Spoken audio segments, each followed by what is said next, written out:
stories. He is quite a guy. Sit around the campfire and hear him tell his tale. Some may be able to relate to him quite well. We're all just people looking for a place to go. Well, Sty has made one, and it is quite a show. Come meet Sty. He's quite the guy. If you're feeling lonely, come and make a friend. If you need a story, on Sty you can depend. His voice is soothing like a lullaby. Sometimes he brings a tear to my eye. Sit around the campfire and hear him tell his tale. Some may be able to relate to him quite well. We're all just people looking for a place to go. Well, Sty has made one, and it is quite a show. Come meet Sty. He's quite the guy.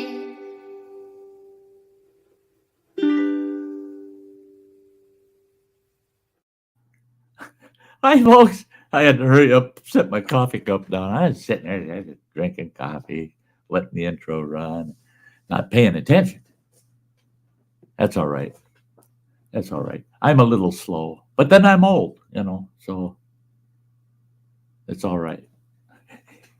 Hey, I got to shout out the folks out there in the chat that are here early. I jumped right in. A very first person that showed up was Kathy Gahan. And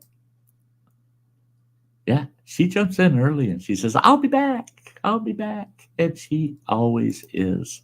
You'll see. And there's my buddy, Mojo. Grilling and chilling with Mojo. If you're ever struggling with your appetite, where you just don't feel like eating, go watch Mojo's channel.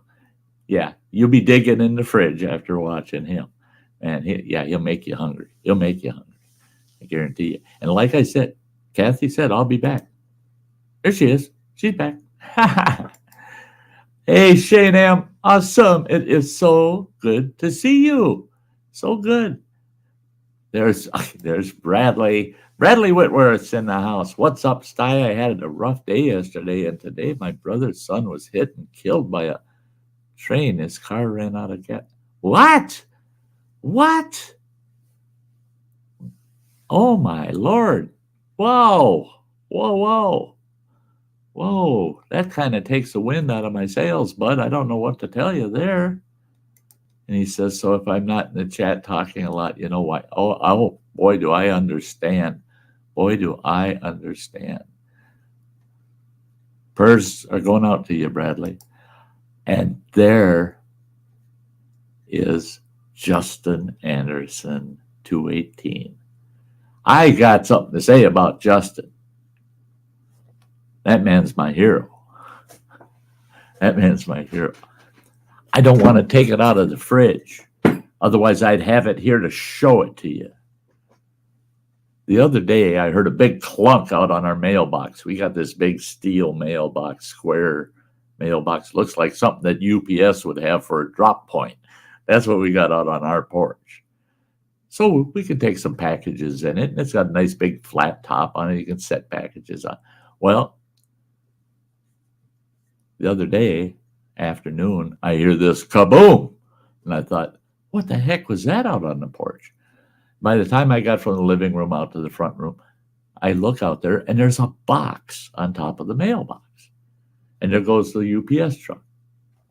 I grabbed that box, bring it in. And I saw the return address on it. I'm going, oh my God. And that box is so damn heavy. I don't even know how many pounds. I never even looked at the poundage on it. I just know that's a hell of a lot of pounds. I opened that box up. 2 huge sticks of Mac-and-Tune summer sausage. I haven't tasted Mac-and-Tune summer sausage literally now for what, been 4 years. Justin, my man, I cut the butt end off of one stick, took the first bite, and it was just like flashbacks. I mean, my every time I ever ate a piece of macaroon sausage came back to my old noggin. It was clear as a bell. I could remember as a kid getting a big chunk chopped off from my mom would give me, and I'd run around the neighborhood eating my macaroon sausage. It's just as good today as it was back in the 1960s, early 1960s. Oh, my friend. And you are insane, man. You are insane. I'm not going there. I'm not going to go too far into it, folks, but that set him back. That set him back. You didn't need to go that far, boy. You could have him send me half a stick, and I would have been in heaven. Hell, because of your sausage, the last few days, I have felt that I've already died and gone to heaven. It's to die for. So Justin did me a huge, huge good turn. There's the real Robert Rockwell. Great to see ya.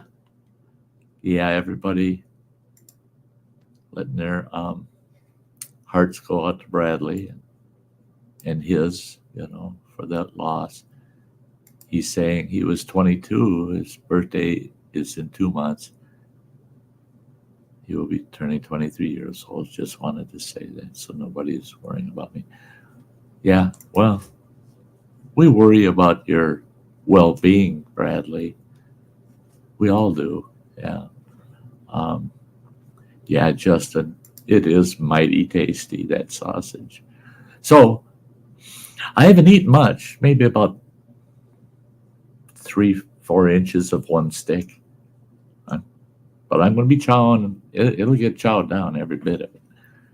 But after eating the heel off of it, I sliced a bunch and fried it. Oh my God. Oh my. I sat here watching TV. I was so covered with the grease off of that sausage, because I'm using both hands, eating that like nice and crispy around the edges and tender and juicy and I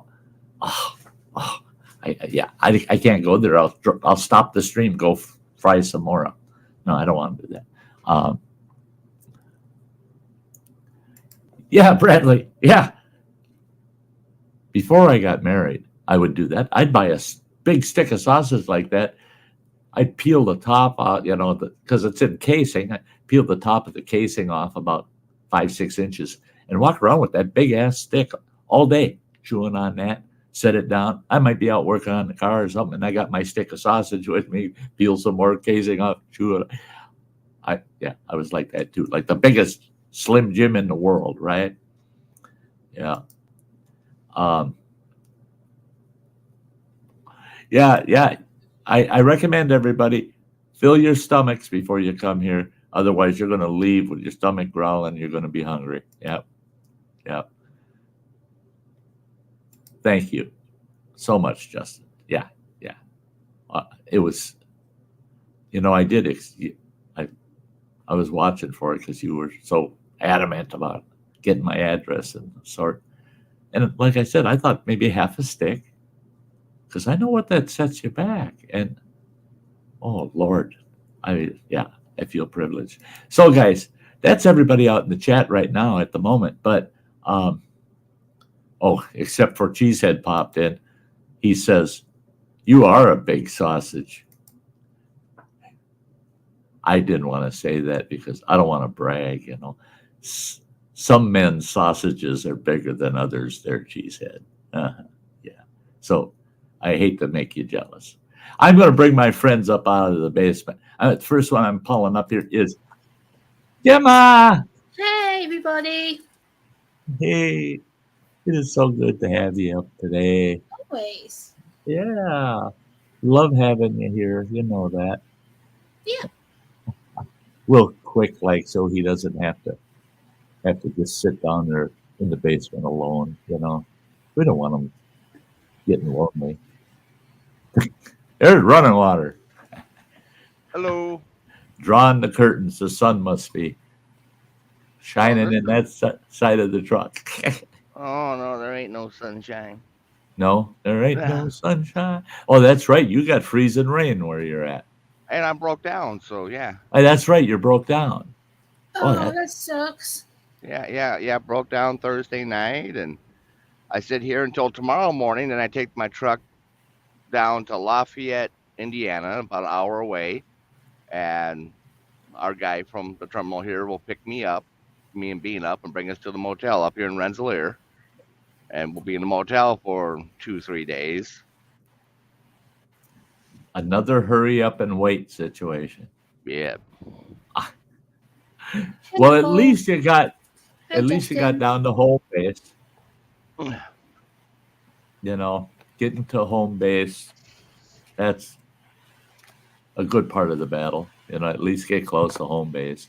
I used to always say that, man, get me close to one of our distribution centers, and then you can break me down. But otherwise, no, keep me moving.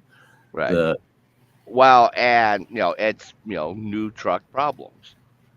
What it is it's a single ABS sensor on one wheel, and it throws off everything. The automatic. It's not an automatic anymore. I have to manually force it to shift gears. It wants to throw on the Jake randomly. Big oh no! icy and snowy out, and I'm cruising along, and it's just like, All of a sudden, the Jake kicks in. Oh no, no, no! Don't do that. yeah, it's like, yeah. Yeah, it's not Yes. good. And I told him, I'm like, yeah, as far as I'm concerned, this truck's out of service until it's fixed. It's not safe to drive, especially this time of Well, year. yeah. Oh, no No, kidding. Oh, I'm with you there. I'm with you there. Is that your regular truck, or did you get a new one? no. This is my regular truck. Yeah, Your regular truck. Yeah, they haven't gotten you a new one yet. no, Yeah. no, Okay. no. It's just that, yeah. Any of these new trucks, like the last 5 years, everything's all Right. interconnected to the computer. So It's one all little thing goes integrated. wrong, and it throws the whole truck off.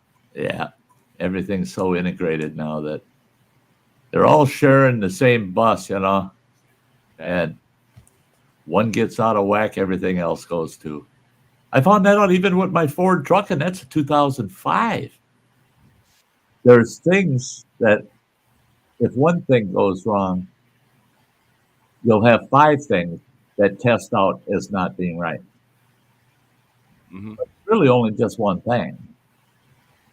You replace that or fix that, all of a sudden those other four just disappear. Why did they disappear? Well, there's nothing wrong with them. It's just a dumb system. Depends on each one of them working all the time. If one goes up, the other ones go, well, I ain't working either. You know, heck, son of a bitch. Yeah. So how have your weeks this last week been, you guys? Other than you breaking down running water. Okay. Mine's been great. I've been seeing my Australian family, so that it's been really nice to be able to spend time with them and show them a bit of UK things. We're actually going bowling next Friday. I'm gonna show them what a British bowling alley's like, so they can compare the difference to the Australian one. Sure.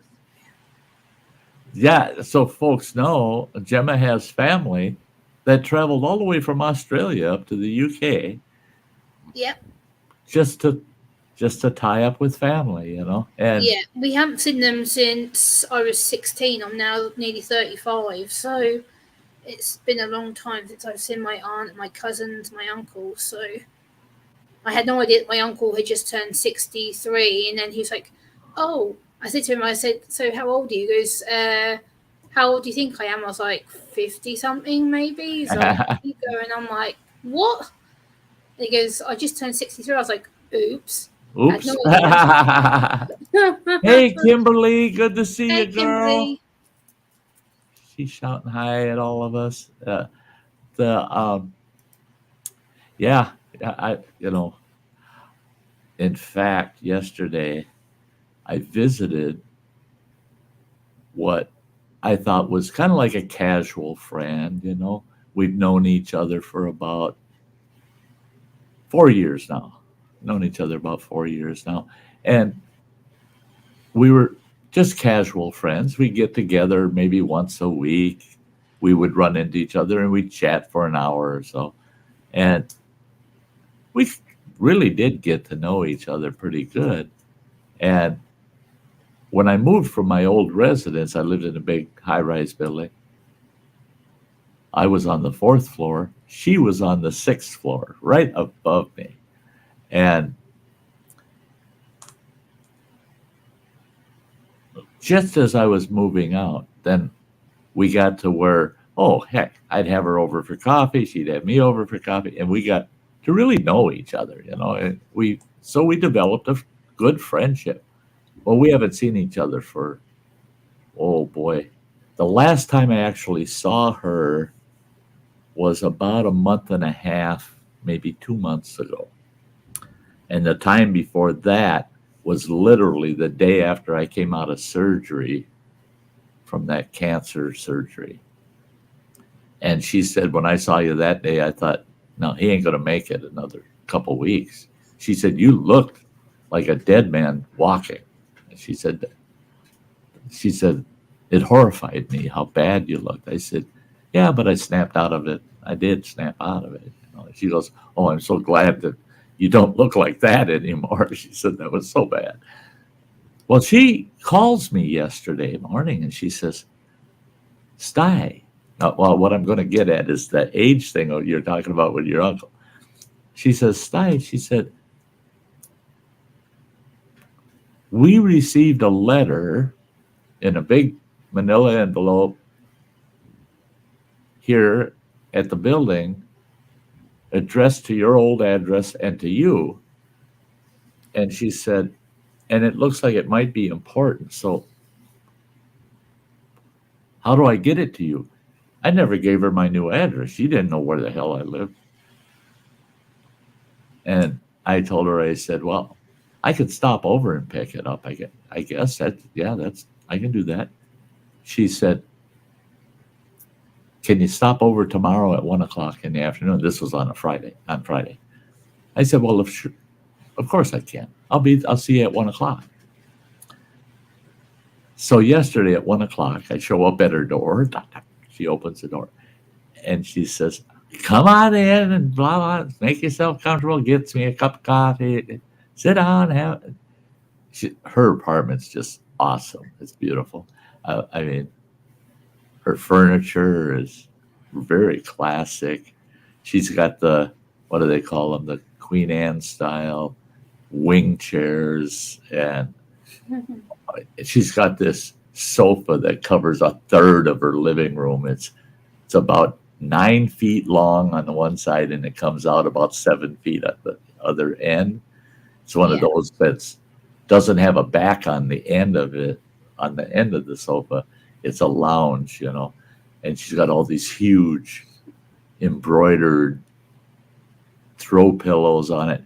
Her apartment's so comfortable. You walk in there and you go, oh shit, this is so comfy in here.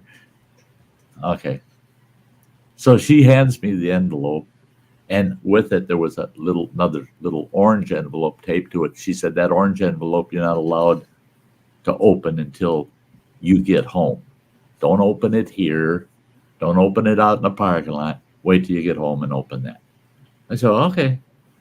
And she calls herself the princess because she married into some considerable money and then found out the guy was a total asshole and they ended up divorced.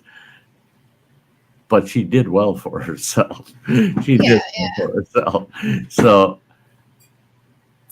So anyway, the letter was from the U.S. Forest Service from my supervisor. He sent me 2 photographs of the picnic last summer that I went to, the volunteers barbecue, that I had no business really being there because I didn't volunteer last year. That's for the current year's volunteers. And they all said, no, you got to be there. You got to be there. He says, as far as we're concerned, you're a volunteer the rest of your life. or what you did in 1 year, most volunteers don't do in 4. So he said, no, you got to be there. I said, well, okay, I'll be there. So they took pictures, and I totally forgot about that. Well, so he sent me a couple of a picture with him. It's awesome. And with all of us volunteers in one picture. Um, awesome. And a nice a card with long handwritten note in it. Um, so that was neat. And I said, that was worth coming over to get. Well, so then she got just serious, and she goes, so what's been going on? I haven't seen you for the longest time. What's up? What's going on? You look good. You look like you're feeling good, Sty. So I had to break the news to her. Yeah. I said, no, cancer came back with a vengeance. It's terminal. I got 6 to 24 months. Well, that didn't go over too good with her. She was screaming mad. She said, right now, she says, I don't care how blasphemous it sounds, but if God walked in the room, I'd kick his ass. I said, calm down, girl, calm down. She goes, no, it's not right. It's not right. Now, mind you, she sounds real feisty, doesn't she? Mm-hmm. This gal's 70 years old. And if you met her, you would think she's maybe in her early 50s. Yeah. She's one of those that aged very gracefully. Very attractive lady. Generally very healthy. She's losing her hearing and her eyesight's getting bad. But she wears very upbeat, current, mainstream glasses, and she's got those hearing aids that are very well hidden. You can hardly tell she's wearing them. You got to really look to see that she's got one in her ear. And she dresses modern. I mean, yeah, she dresses kind of like a high-end 40-year-old, and it works for her. I mean, she looks good for 70 years old. Jesus Christ, I wish I looked that good when I was 40. and I told her, I said, yeah, well, I thought I'd come over and pick this up, and then we could have maybe an hour or so chat, and catch up with each other. I said, and because of the news, I'll have to touch base with you more often. She goes, you're damn right. She says, I want to hear from you at least on the phone once a week, and I want to see you in person at least twice a month. I said, and she goes, you don't ever piss off the princess, she always runs at my nose. I'm the princess. Well, for the first time, I got to see some photographs of her when she was a younger lady. Ooh, wow, wow, wow, wow. Ooh, yeah, she was way out of my class, right? I chased some pretty girls, but boy, she would have been a tough one to reel in. I mean, she was classy. Boy, she was a looker when she was a young lady. Well, so this 1 to 2 hour conversation, I got there at 1 o'clock. I didn't leave there until 9:45 that night. Wow. We spent all that time just talking, reminiscing, and talking about just like I told her, I said, this is really amazing. This is like I just had a live stream for 9 hours and I only had one person show up. And that person sat on the panel with me, just me and them, and she was just laughing. She's probably listening. She's a lurker. She never comments. Not that with her vision, and she uses the phone, and commenting is a pain in the butt, and like she said, when you hit 70, you don't do anything that's not comfortable.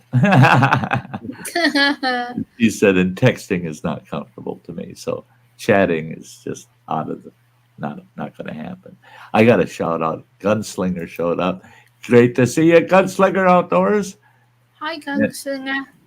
And there's Peppers. Peppers and Awesome. Metal Music. And there's Metal Music. What's he saying? The 70-year-old wears booty shorts and belly bling. It's a sexy thing. She's not that. No.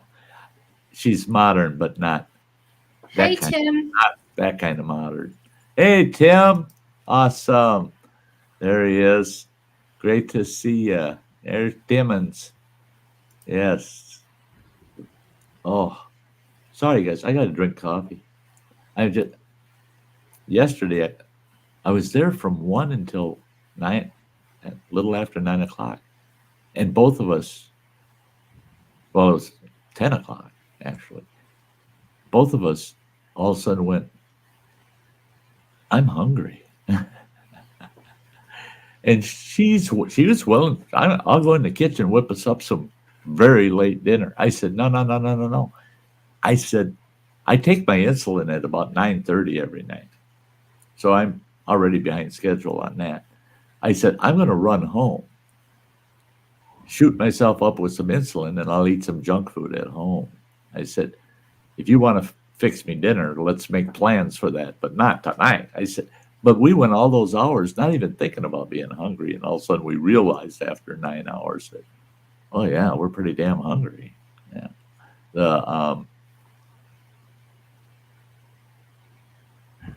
Yeah. Well, I think sometimes we all get like that, though. Hey, John Slave.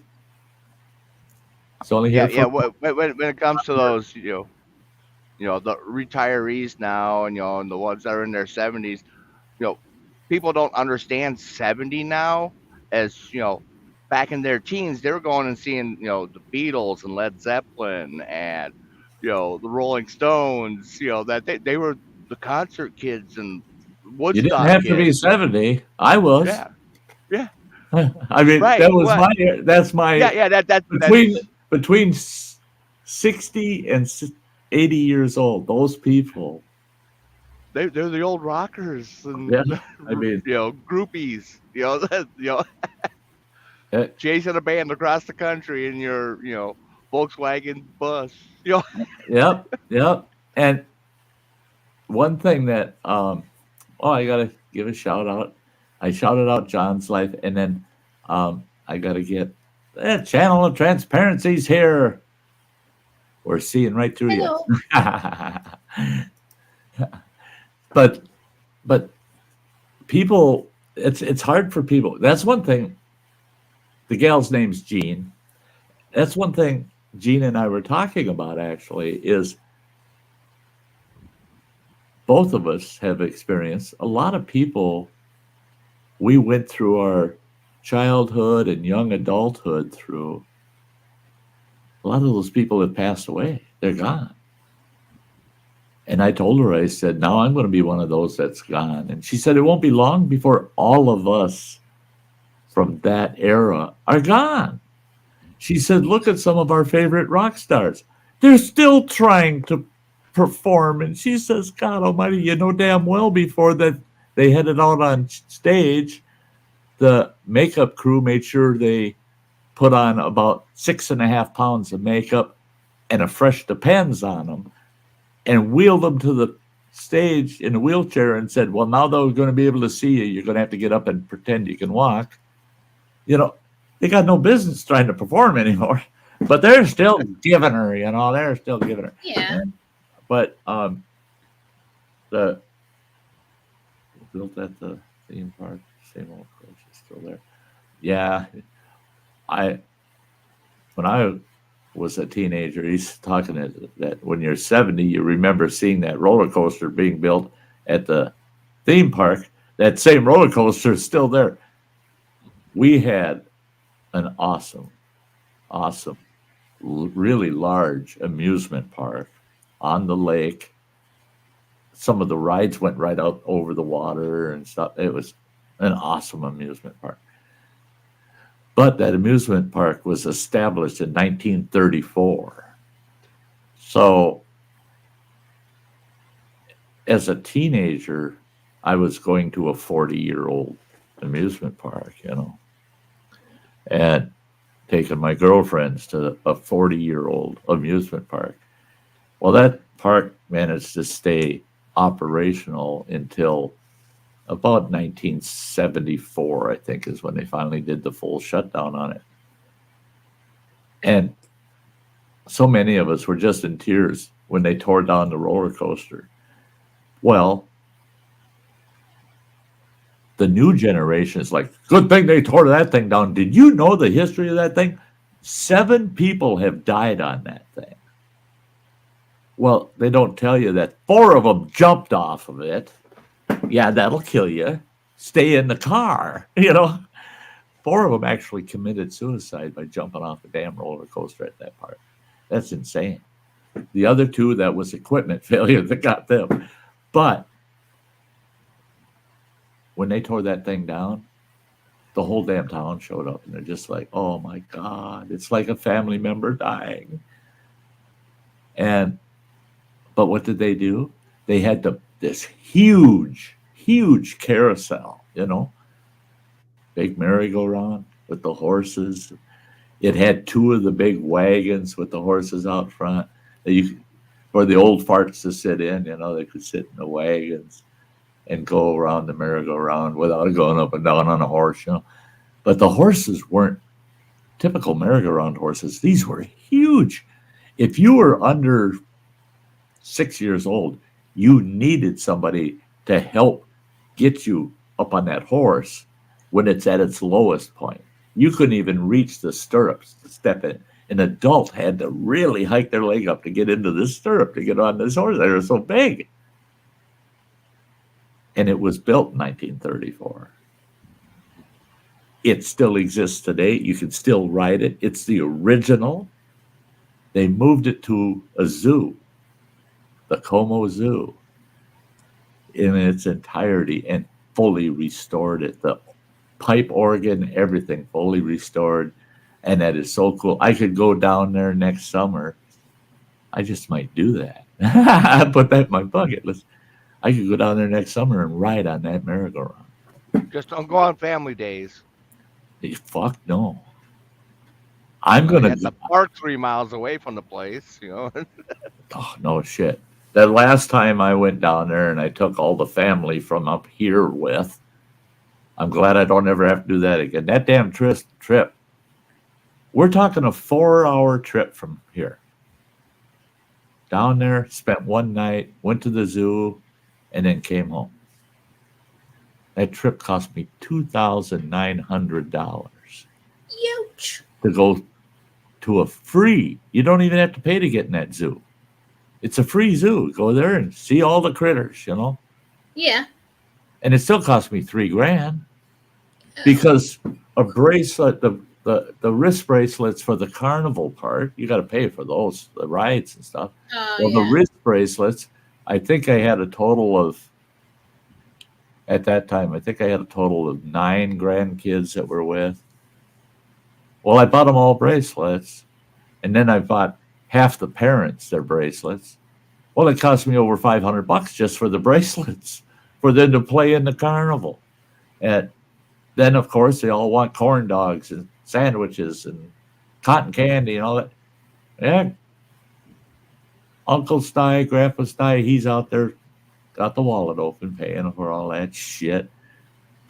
But see, you should have done like me. But- I did just like I did at my sister's little graduation party for her daughter. It's like, Yep. hey, we're gonna start heading into the park. It's like, yeah, and I got to get going, but it's yeah. all, and we left. See, that's it. We cut out of there when we wanted to. I couldn't do that because we had passengers that were part of a family there that didn't have room for all of their people in the vehicle. So where would I take them kids? I'd have to take them home. So it's like, I can't get away from them. So might as well stick it out. But the worst part of that trip to the zoo was parking. your younger brother and I drove around in circles. I drove and drove and drove and drove, just hoping for somebody to pull out, grab that spot. There was 3, 4 times where somebody was pulling out, and I had assholes coming from the opposite direction, drive right in, right up on the curb, have the nose of their car on the grass, and then waving at me to go by. And then they'll back out, and then they'll back into where they're supposed to. I mean, it was insane. We ended up parking, I don't know how far away it was, but it was a big parking lot, and it cost me $15 to park the vehicle. Plus, I had to pay $10 a piece for us to ride the shuttle bus to the zoo. That's how far away we were. You had to take a shuttle bus. You weren't walking that distance. I said, that's insane. That little zoo, when I was growing up, that's another one. That zoo was started in the 1930s. Maybe even earlier. It could have been the 20s. I grew up going to that zoo. We went to that zoo every year. My dad went there for the corn dogs. He liked the corn dogs at the zoo. But that zoo's no bigger than it was when I was a kid in the early 1960s. Some of the rides in the carnival have been upgraded, of course, replaced with the newer model. But you go to that zoo, and if you had been there in the early 60s, you go there to that zoo, and they say, oh, here's a map to the zoo. I don't need that damn thing. I've only been here about 650 times, because it didn't change. The same pathways, walkways through that zoo, same exhibits in the same spots. The only thing that changed is they upgraded some of the buildings, modernized them. But everything's still where it's always been. And it never got larger, never got smaller. So that's a special ambiance there. Yeah, I remember that get together. I ended up parking about a block away from the picnic area because I showed Hi, up at Rebecca. 5 a.m. Showed up at 5 in the morning and waited for the sun to come up, and like we ate our breakfast in the car, and just like That's the way to do it, man. and Because and the ex and the ex because was tech, asking, it's like, why are we so early? It's like, trust me, yeah, just you'll trust me. see by 8 o'clock in the morning, you'll know why we came so early. And that's the thing is, you're not supposed to park on any of those streets between 2 a.m. and 6 a.m. But I guarantee you by 6 a.m., before it hits 6 a.m., almost all the parking's gone. Mm-hmm. Yep. Everyone that's showing up early, they're sitting in their cars. Like the car's not parked. I just stop for a moment, and they don't enforce that parking time limit there because they just couldn't. They'd have to have 150 meter maids out there to write people tickets because you got 400 or 500 cars that are illegally parking. Oh yeah, metal music. Talking about the old days, stuffing 5 people in the truck for the theater for a single person to pay the $5 to get in. Yeah, we had our local drive-in theater. I had a '63 Thunderbird, and that son of a bitch had a 5-body trunk on it. And I'd smuggle in 3 to 5 people stuffed in the trunk. Just be me, the girlfriend, and 3 to 5 in the trunk. Every once in a while, I'd have a jerk that would make noise in the trunk while I'm up there paying. And then they catch you. They go, you ain't going any further until you open that trunk. Oh, I can't open that. Why not? I got a rabid badger in there. You don't want to open that. That rabid badger gets out of there, he'll bite you. Open the trunk. Open it, all these heads pop out. All right, pay for each and every one of them, or turn it around and get out of here. Usually it was I turned it around, got out of there, we went and did something else. I wasn't going to pay full price. So Well, the theater got so much of that, and they found they were just about searching everybody's cars that got to that point. They finally said, all right, 2 nights a week. It's $10 per vehicle. We don't give a shit if you got 30 people in it. It's $10 per vehicle. So those 2 nights, theater was packed, and it was packed. There were so many people. But all the other, that's only 2 nights a week. The other 5 nights, we were still sneaking in with people in the trunks. They didn't solve their problem. Yeah, there's that. What's it? Columbia Falls, Montana, up there north of Flathead Lake. There's a drive-in theater across the road. It's like a country dance club truck stop sort of deal. Uh-huh. That's they're called the Blue Moon. Well, where the trucks are parked, it's just this one long line of single backing, trucks, and we could see across the street. We could see that screen across the street. Well, there's this one old guy that will wander through there, taking and saying, "You get on the Bluetooth and you look for this Yep. name." Yep. And you log in and you got it. Yeah. Yep. You Yep. can pick Yep. up the frequency is like, I love it because that backfired on the theater business, the outdoor theater business. well, They what I thought found for out, sure. what I found out from when I went in to get dinner and sat at the bar and stuff, the guy that owns the bar in there, she said that old guy, he owns the damn theater. And Yeah. he goes out there and he gives that out to all the truckers because he knows that the Yeah. truckers aren't going to share it to all the car people. Right. And the truckers can't get in the theater.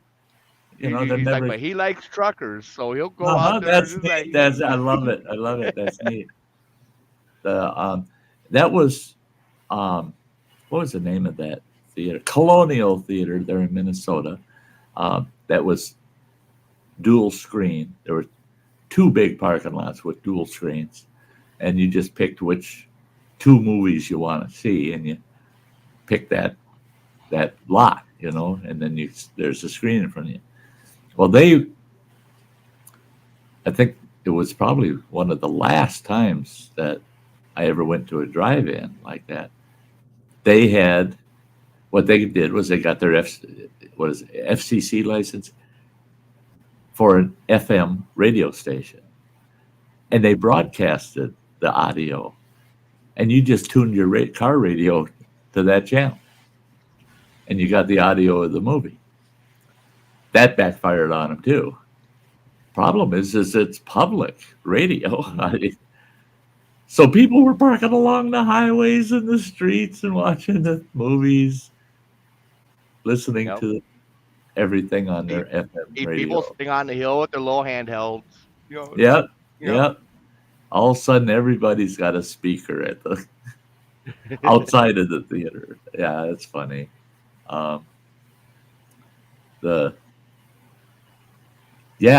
Channel of transparency. When I was a kid, our drive-in theater, we had a drive-in theater that was less than a quarter of a mile from our house. And Navarre Theater.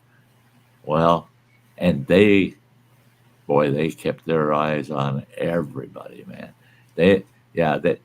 We really had to get real crafty to sneak people in, extra people in vehicles and stuff when I started to drive. But from the age of 12 on, I watched all the free movies at that drive-in I wanted.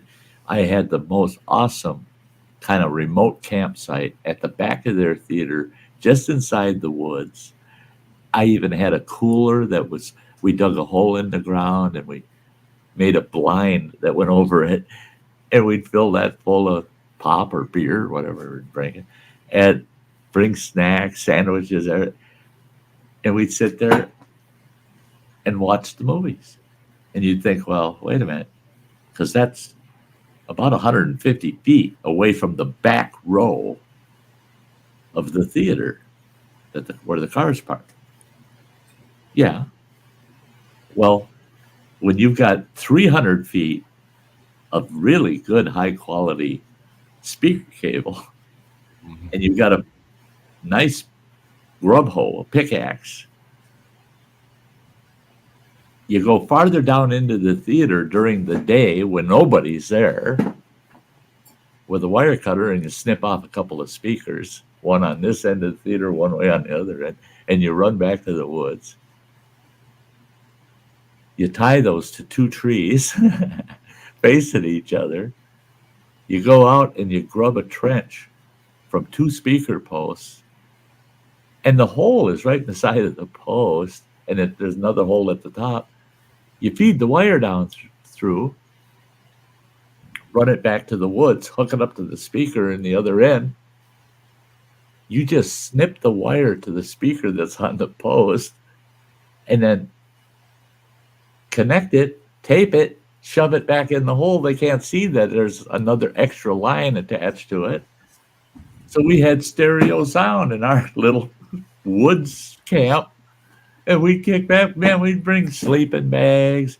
It got so bad that we had for about 2 months we had 2 recliners out there, old beat up recliners, and we had these dark green tarps that we covered the recliners with so they never got wet in the rain, and we had brush we'd throw on top of them. Nobody knew they were there. But movie night, if you walked back there and you had a good flashlight, you'd see kids sitting back there watching the movie.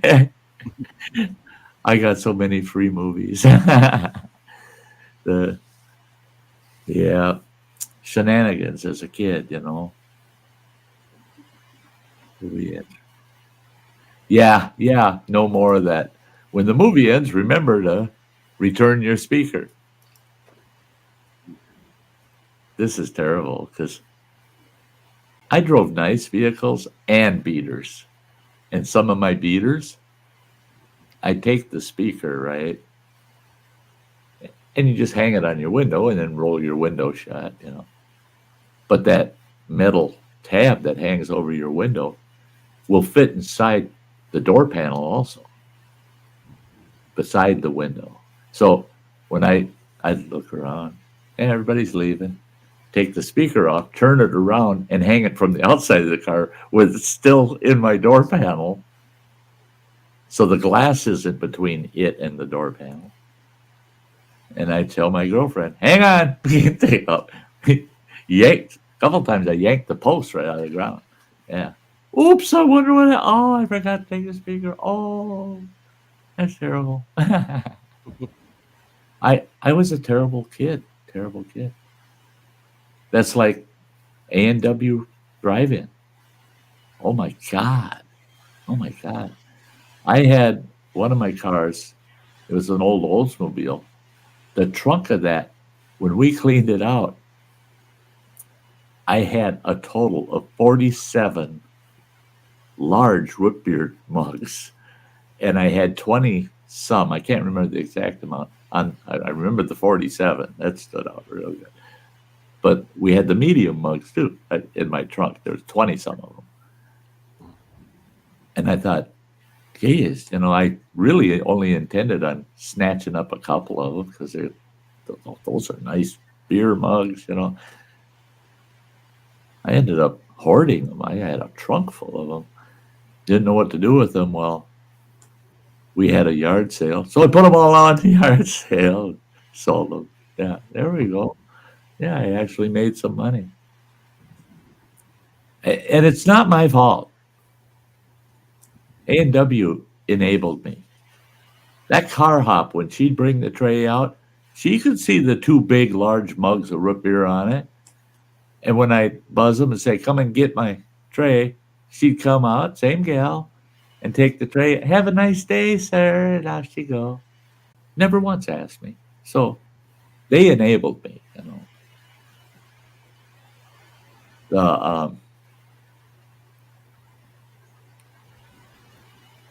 A&W root beer mugs are collector's items these days. Oh my God, some of the old ones. Yeah, God, they pay through their teeth for them. Now, I wish I had all those mugs now, because those mugs are from the mid-1970s, all of them from the mid-1970s. But we had some of the root beer mugs from the 1950s and very early 60s that my dad, the chief of police, would pull in and order a root beer and sit there in the squad car at the drive-in watching for speeders going by. And he'd get a call and he'd have his mug of root beer. He'd take the tray and literally drop it out on the parking lot, back out with the squad, take after a guy drinking his root beer, and he'd keep the mug. Yeah. The coppers do it. He's stealing root beer mugs too. That enabled me. That gave me bad habits. I miss that era. I miss that lifestyle, the freedoms that you could have, And if the cops caught you, you got a good smack on the fingers. You didn't go to jail, but you got a good smack on the fingers. And they tell you, don't do that again. And most of the cops would say, when they'd say that, they'd say, don't do that again, or just make sure we don't catch you. Yeah. Because they knew we were up to no good. We were up to mischief, And that's the thing, is we didn't intentionally go out there vandalizing everything and raising hell. And we weren't a bunch of drug addicts. We weren't, No. we smoked a lot of dope, but we were just goofing off. We were just out there, just shenanigans, nothing dangerous or nothing. Lawn Dog. Yeah, Lawn Dog's the one that mentioned the mugs. Yeah. It's good to see you, Lawn Dog. Right away I see Lawn Dog and I think of Samantha Lee. Samantha Lee, where are you? I'm sure she's probably lurking, or at least she'll check in. Yeah. Yeah, I'd love to see her. She messaged me yesterday and I didn't see the message till late, and I mentioned to her maybe today sometime I can reach out to her.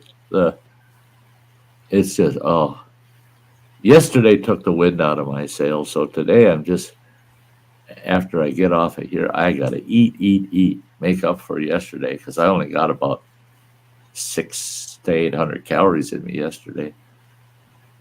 I'm at about 1,200 calories so far today. So, yeah. Hey, Blake, great to see ya. Yeah. Oh, God. I guess that's one thing, too, is that all of this baloney with the whole cancer thing and all that one thing it's definitely done is it's triggering a lot of old memories, and going and visiting with an old fart yesterday. Now I can't call her a blue hair. This gal, she ain't got no little bits of gray, little bits. She's got auburn hair and it didn't go gray on her. And I asked her flat out, you dye your hair? She goes, are you fucking kidding? She says, I ain't putting it hair. And she won't dye her hair. And I dye mine. I'm quite happy to admit that. Got rid of all my grey the other day. I was like, get rid of everything. Yeah. Oh, that was something too that I was going to send that so I could show it on here, but I didn't. Oh well, I'm not going to mess with it now. I have the worst time trying to share crap to people on my phone, but this gal I visited yesterday, her daughter, I only met her daughter once. Now that girl's gorgeous. Oh man, she's a gorgeous gal. And she's an attorney. Oh wow, nice. If I understand, she lives in Puget Sound right now. So she was in Southern California and moved to Puget Sound.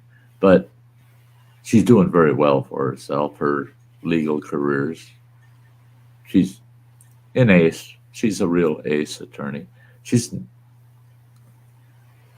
I think she might be 40 years old. She looks like she's 20. So she's named after her mother. And I only met her once, literally once in my whole life. And she wanted so bad to try shaga. And she said, and I looked at online for it.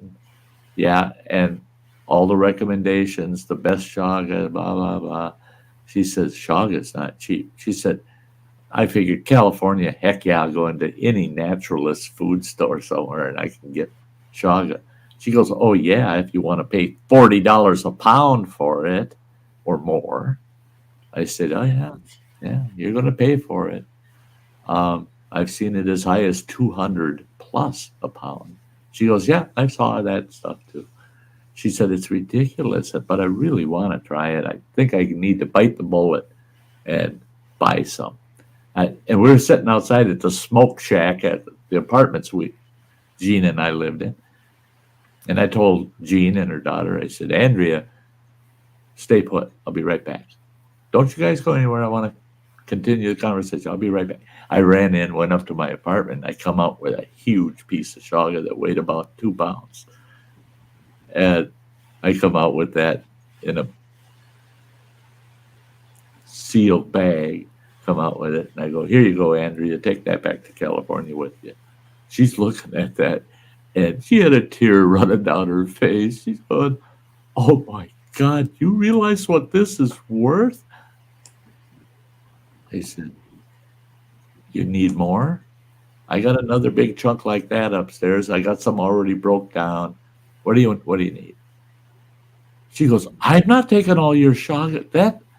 That shit's expensive. I said, it is. Because it cost me about $15 in gasoline to drive out there and get as much as I want again anyway. What? I said, this is harvested just up the road here. I said, Wisconsin North Country is full of shaga. I said, and it don't cost you nothing. Just get out there and harvest it. She was so impressed with that. I gave her this huge piece of shaga. She only broke off enough to make 1 teapot of shaga. And for 2 months, she hauled that shaga around with her to their law firm. She said, I took it with me to court a couple times just to show it to people. Look at what I've got. You try to get a piece of shaga like that. She was showing the damn thing off to people like it was gold, like she found the biggest gold nugget in the world. And I would laugh so hard, I kept telling her mother, you tell Andrea, it's not a big deal. And anytime she needs shaga, just let me know, and I'll get some together and ship it to her. What does that girl do? She sends me a cast iron teapot. Nice. I looked it up online.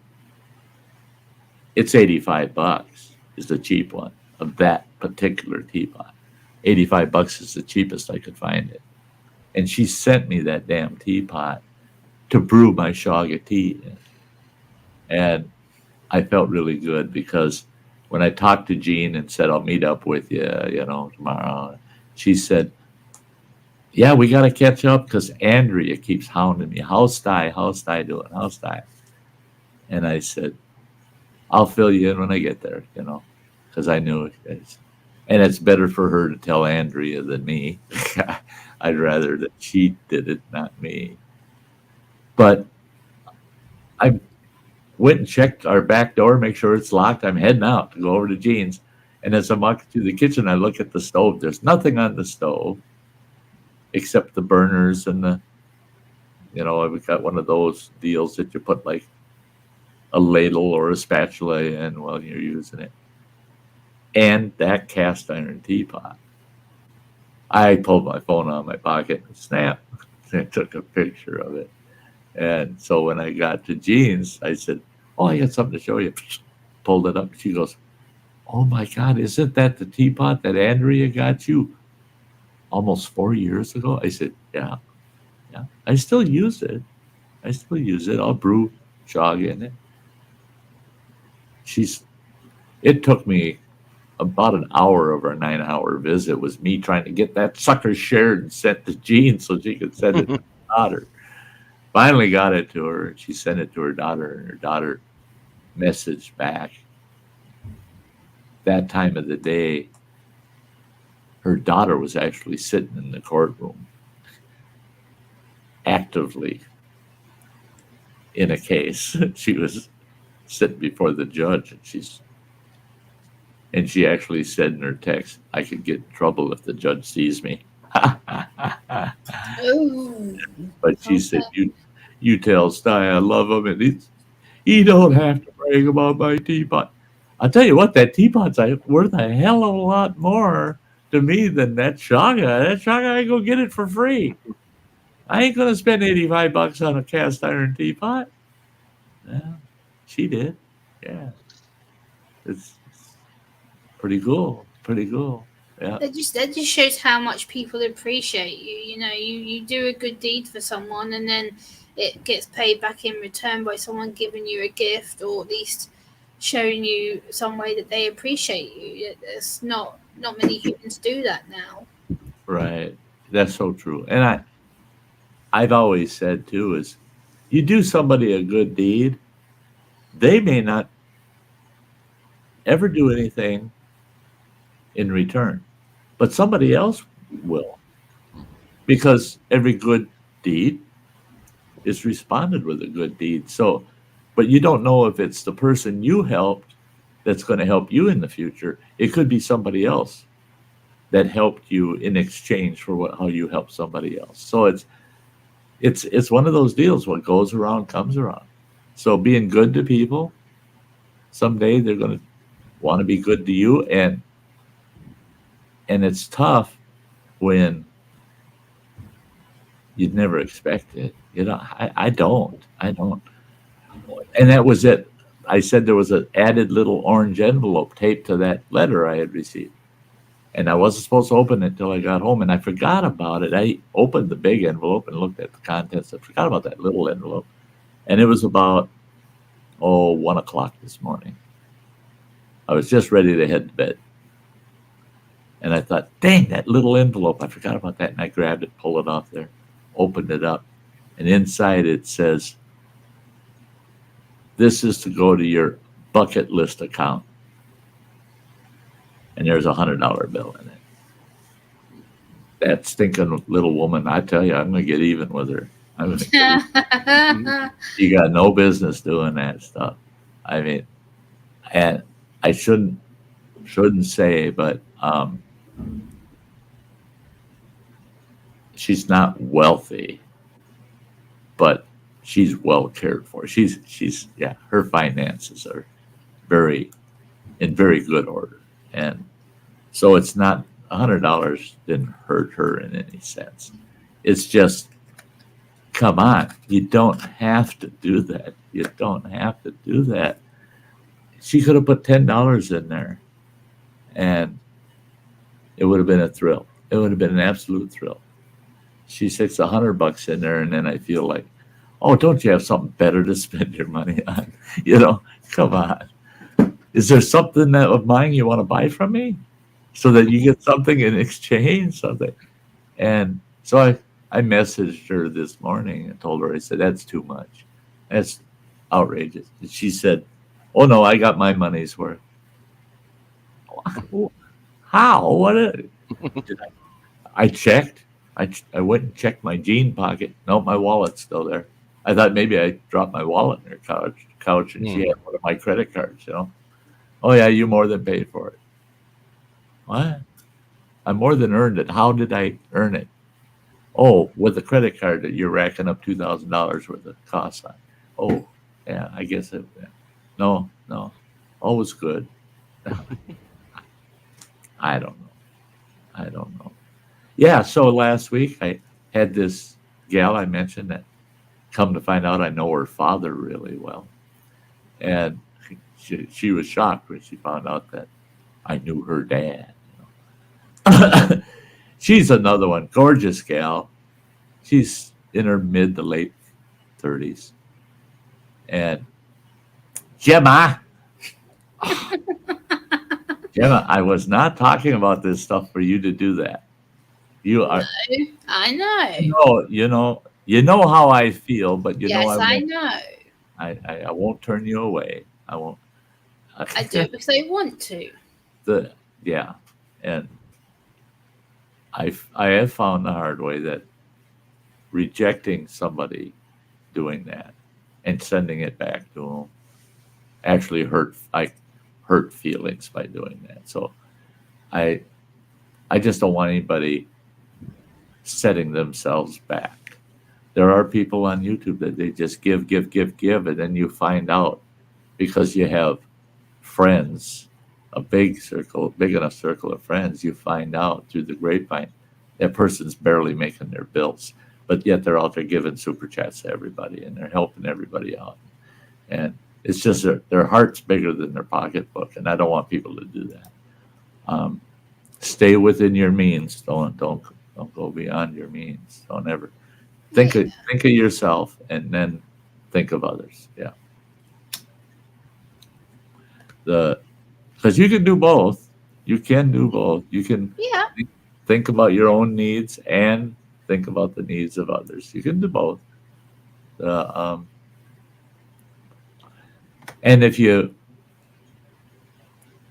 some people, they make helping out other people a hobby.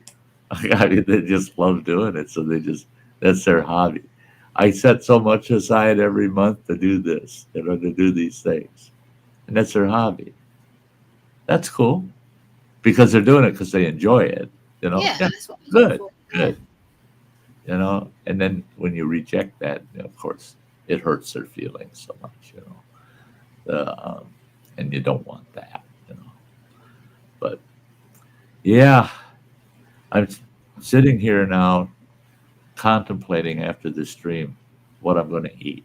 So yesterday I didn't eat. I get home. It was about 10:30, 10:45 by the time I got in the house settled.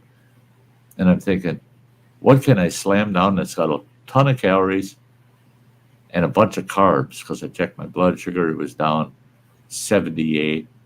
It's getting low. Got a carb up. Took my insulin. Now I got a carb up.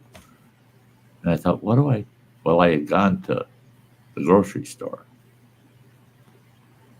Well, I get this root beer vanilla float ice cream, right? And it tastes like a root beer float. Oh, make a root beer float out of it. It's to die for, man. I had this big glass mug, huge glass mug. Filled that sucker full of that ice cream. Poured a bottle of root beer, A&W root beer in it. I was in heaven, chowing that down. I had a big bowl of garlic parmesan cauliflower cream soup that was to die for. Then I had a blueberry fritter, big blueberry fritter. Now, I only got so much capacity, right? And I could feel, I'm getting full. Well, one thing I love, and I haven't had one for years, in the frozen foods department, I can get these containers that got, I don't know, like 35 or 40 of these miniature cream puffs. And you just thaw them out. So I'm sitting with that whole container on my lap, and I'm eating those cream puffs like they're popcorn watching TV. And all of a sudden I realized, I'm swallowing, but it doesn't want to go down. I'm full up, right up to here. I'm full up. Yeah. I put that shit away, and it's just like, then I had to sit there for an hour and a half for that all to settle down so I could go to bed. I went nuts. And at the store, and just before I ate all of that, I had 2 of those little Halo tangerines, seedless tangerines. I bought a big ass bag of them, and I only had 2. And I thought, stop, eat something else. I'll eat the whole damn bag. I mean, I've gotten bad that way. I just, oh my God. I can't remember what drug they said. The nurse that was here the other day, she was talking about my chemo and my med treatments that are going to happen a week from tomorrow is when it Okay. starts. So all next week, I still have a reprieve. The week after is when all the nightmarish shit starts. Well, she said, we've been talking with your team, your cancer team, and the doctor is in full agreement, and you're going to be getting a med that actually triggers your appetite, makes you hungry. This med is going to make you want to eat. Oh, good. I said, I already want to eat. I shouldn't eat like I do. She goes, but the chemo they're using just about destroys your appetite. So we have a med we can give you that triggers your appetite, makes you feel hungry. Even though the chemo is wrecking your appetite, you're still going to want to eat. Yes. Yeah. Ooh, yeah. Yeah, that's cool. Quality of life. Yeah. And that's what I keep telling them. You do whatever you can to give me good quality of life. And they're trying their best to make sure that I got the best quality of life. And they're staying right on top of it. And I don't want to lose my appetite because I haven't had a bowl of cereal other than cream of wheat or oatmeal literally in over 2 years. I went and bought a big box of Cinnamon Toast Crunch and a half gallon of milk about 4 days ago. That night I sat here and I ate, this is no shit, people, I ate 4 cups of the cereal along with all the milk I put on them. Oh, yum. I just sat there in front of the TV eating that sweet Cinnamon Toast Crunch cereal, just chowing it down. I'd finish a big bowl and I'd head to the kitchen and I'd do another one. And I ate about 2.5 bowls of it. It was at least 4 full cups of cereal and probably 2 full cups of milk. And I ate it all in 45 minutes. I was just chowing it down. The flavors were just, oh my God, I feel like a kid. Oh yeah. Dad is great. He makes a chocolate cake. Yeah. That. Yeah. Then I bought myself some huge blueberry bagels. And this will freak some people out. I love my blueberry bagels, but I like them with smoked salmon cream cheese on them. So I got some fresh English muffins. I got those big blueberry bagels and some salmon cream cheese. And so after this stream, yeah, I got about 6 to 8 hours of just chowing down. Nice. And I love the fact I can drink carbonated liquids again. Yay! Yeah, drank a full 20 ounces of root beer last night, no problem. And talking of root beer, I actually tried it for the first time really? This weekend. Me and my nephew went to a local American shop that's opened here about 3 years ago. And for the first time in the 3 years that we've been there, well, second time in 3 years we've been there, they finally had root beer. I've been determined to try it because everyone's like, you have to try it, you have to try it. I'm like, okay. So me and my nephew were like, oh, why don't we sit in this American shop because they've got little like cafe benches where we can sit. So he's like, I'll have one, you have one. He's like, after 3, we'll open our can. So we're like, 1, 2. My nephew goes and shakes mine, thinks it's funny. He goes, here's your one. No. Across the table. So I go to open it. I'm like, So 1, 2, 3. bang, it sprays all up my nose, all down my shirt. I'm like, oh, you've got to be kidding me. Like, oh, my Wring his face neck. on Wring beat. his neck. I was so embarrassed. I had to sit there. I had a similar shirt, like jumper on what I have now, and I'm like, I'm sitting there, and all of a sudden I've got this brown stain coming up my top, and I'm like, oh no! So I'm sitting there like this, trying to drink my drink with this big puddle down my front. I'm like, oh no! I was so embarrassed. Some pranks just really do suck when you're the one on the receiving end. Yes, Oh, yeah. I had to literally sit like this. I was like, hey, Justin. I'll have to look into that because that sounds really good. A smoked salmon bagel sandwich or a oh, that bagel sounds good. with I'll eat that. That sounds good. I'll eat yeah, that. that does sound good. When I'm going through Duluth this summer, I'll have to try to find that place and have me a smoked salmon bagel sandwich. Just I people are really that's my biggest inquiry I get from people now, from acquaintances, is what's on your bucket list, Sty? That was Jean yesterday. She says, I know this might take a while, but I want to hear everything on your bucket list. I said, I got a very small bucket. I'm not filling a big bucket full of list items. I got a small bucket, so I can put a few items in it. And when those are gone, then I'll think of something else to put in it. I'm not building a big bucket list. And No.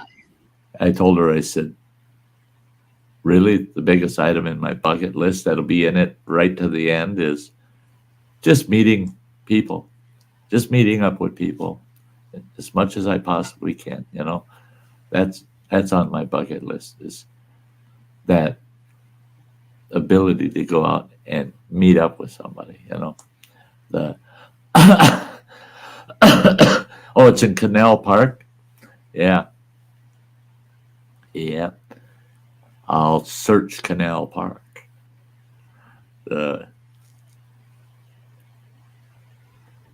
And it's a shame because Red Lobster's not far from Canal Park either.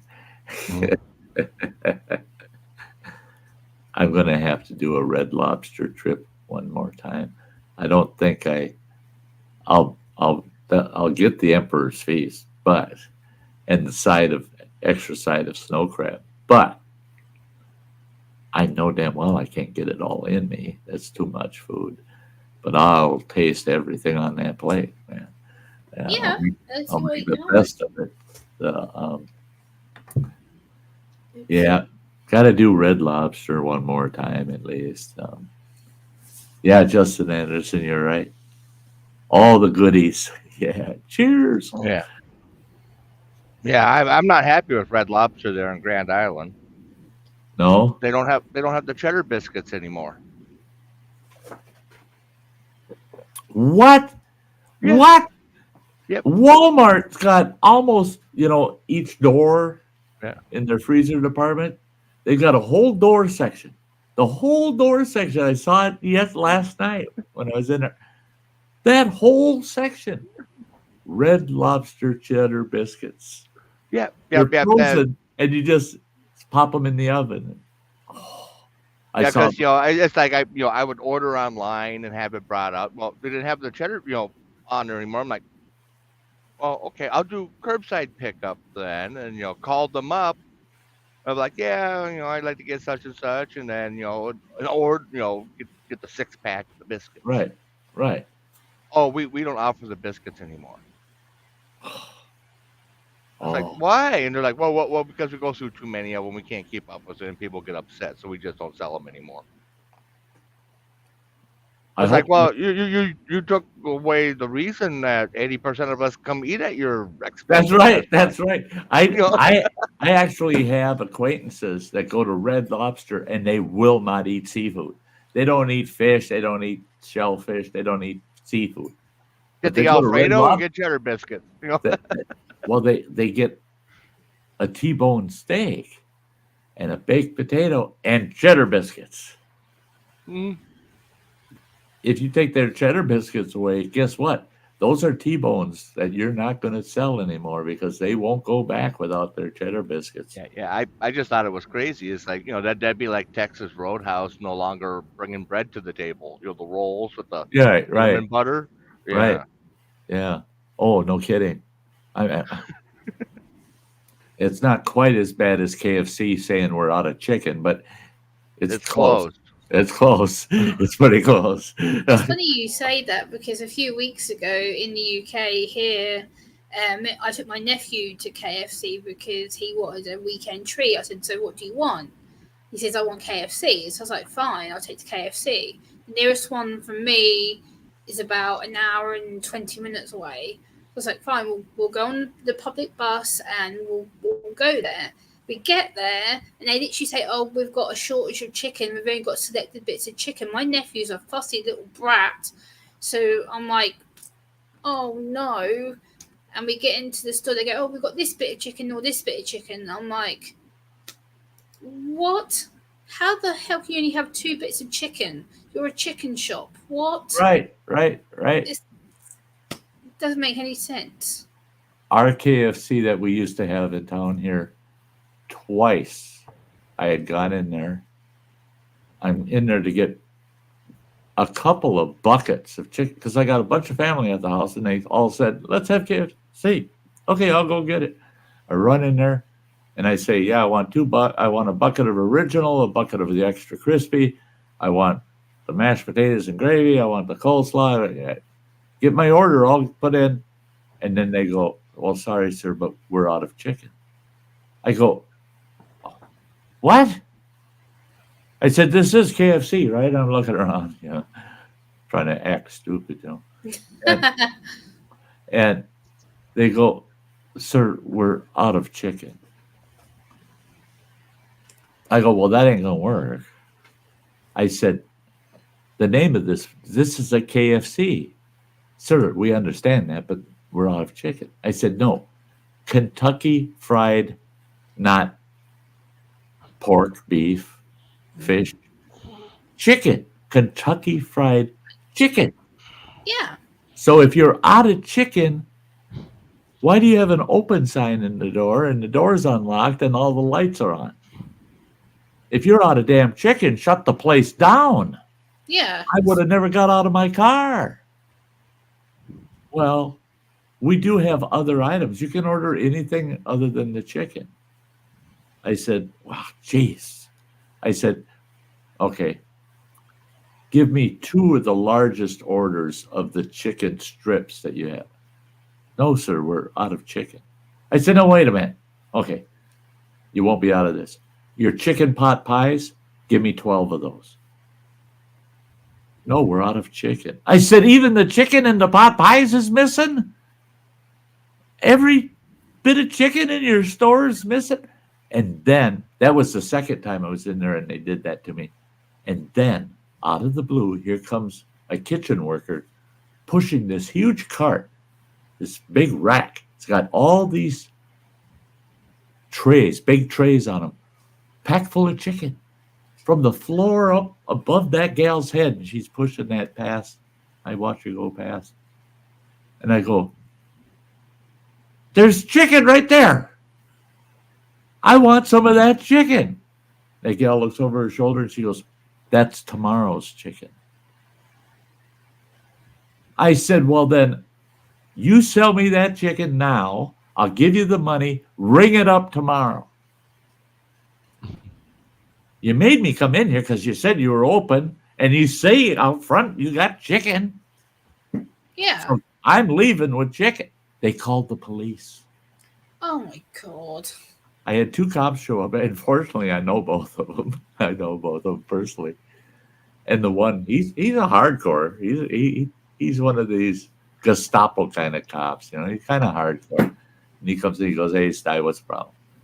I said, I come in here, ordered chicken. After I order everything, they say, sorry, sir, we don't have any chicken.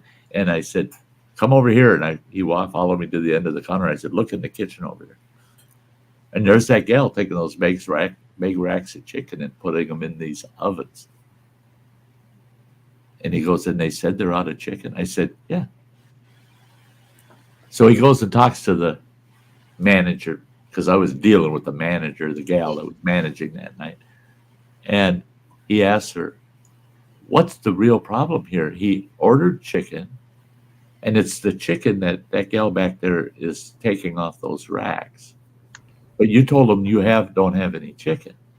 And she goes, that's tomorrow's chicken. We can't sell that today. We have a quota. We can only sell so much chicken in a day. He goes, wait a minute. You're providing a public service that they have to pay for, and you're open to the general public.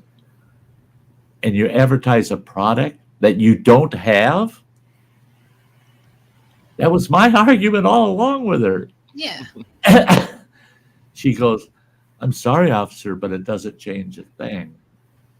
It's our policy. And that officer said, I don't care if I'm out of line or not, lady. He said, I can't make you give him chicken. That would require me jumping over the counter and forcing you to give it to him.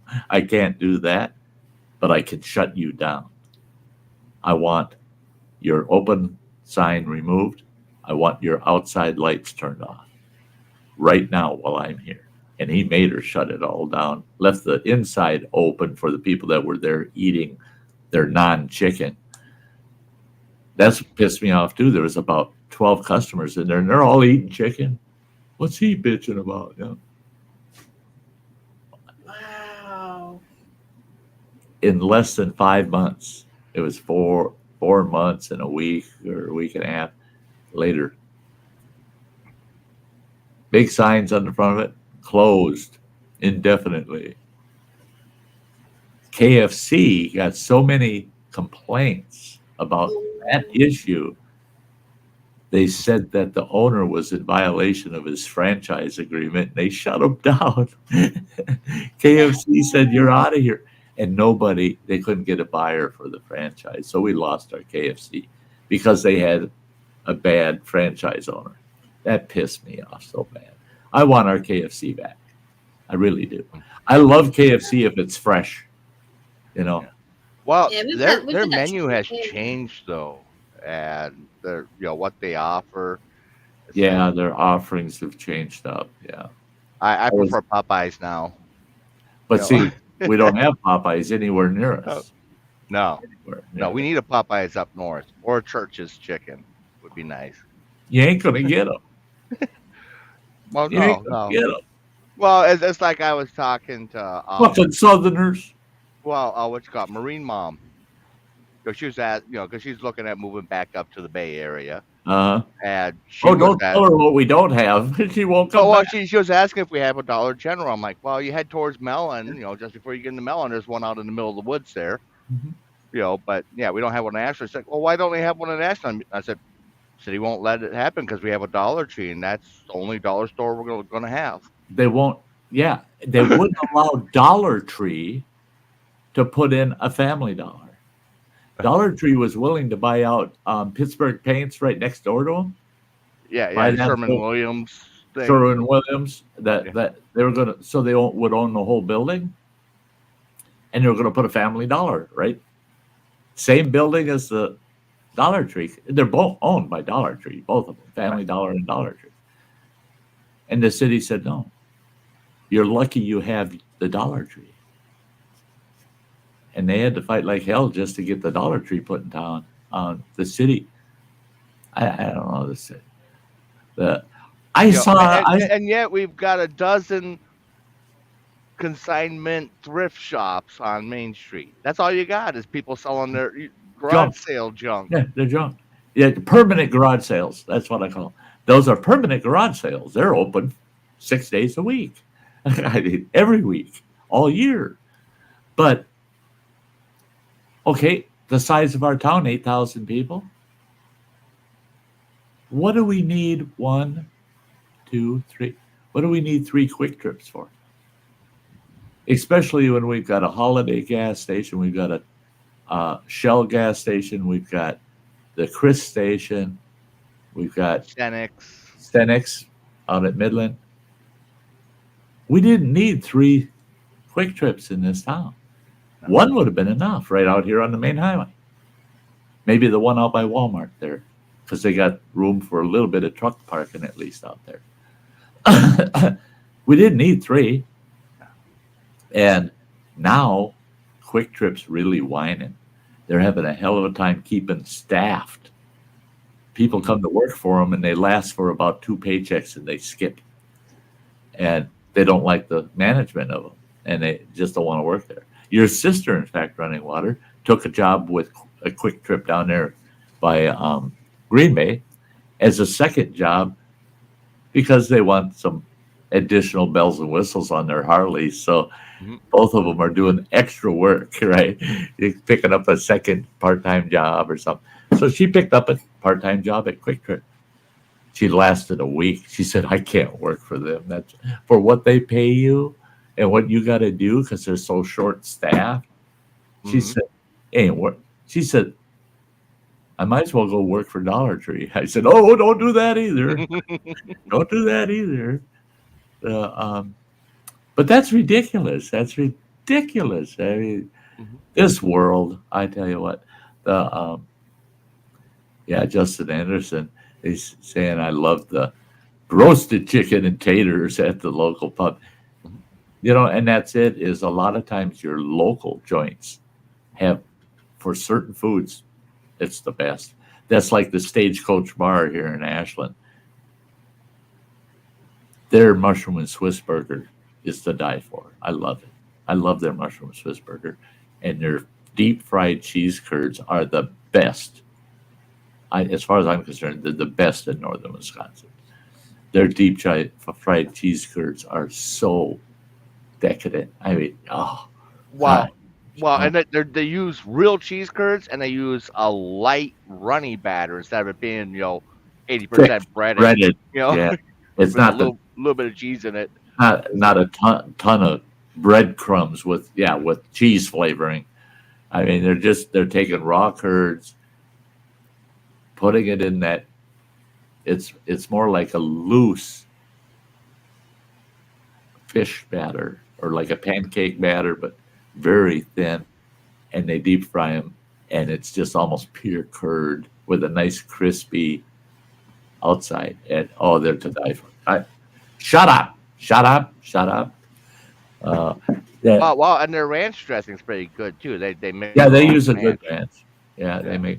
Yeah, one of the best meals over here for the UK is what we call a roast dinner, and it's basically you can either get you've got chicken, beef, lamb, duck, gammon, turkey, or nut roast for vegans and vegetarians.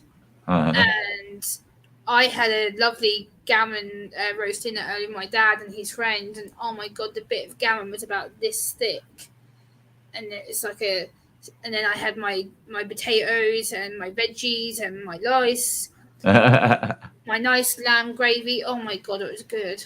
She's jumping in and making us all hungry. See, it's not just us guys talking about food. Listen to her. No, you have to try a British roast dinner. The meat is the best part by far on a British roast dinner. Well, that's when I went out to when I had that trip out to Martha's Vineyard. There's 3 of us that were out there. We went down into town and check out some of the local shops and going to eat. And went to this Brazilian steakhouse. Well, they each ordered a couple steaks. I ordered the Brazilian grill, which it was like $50. It was like $5 more than their steaks.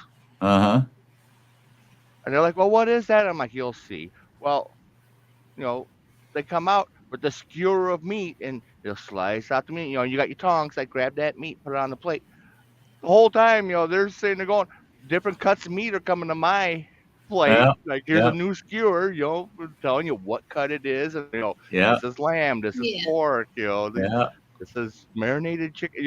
They're like, you're getting like a circus of meats. the Yeah, whole Yep. meal. I'm like, there's a yeah. restaurant here in the UK called Rio's that does that, and basically you go there to have something to eat, and you get brought slices of different meats, different sauces on, and they literally will Awesome. bring you slice after slice after slice of all these different Yeah. meats on your plate. And the other day, I went there a couple of weeks ago. I went there with my dad, and I was so full up. I was like, "Oh my god, the bits of meat were huge." I'm like, I can't eat all this. All right, Justin Anderson, he's got to throw out there. We're talking about cheese curds earlier. It's squeaky cheese, and he's got a drooling face there. All right.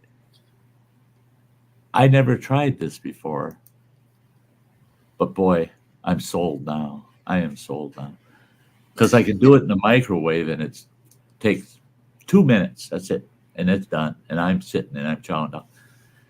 What you do is you get yourself some good quality cheese curds. I prefer Ellsworth curds from Ellsworth, Wisconsin.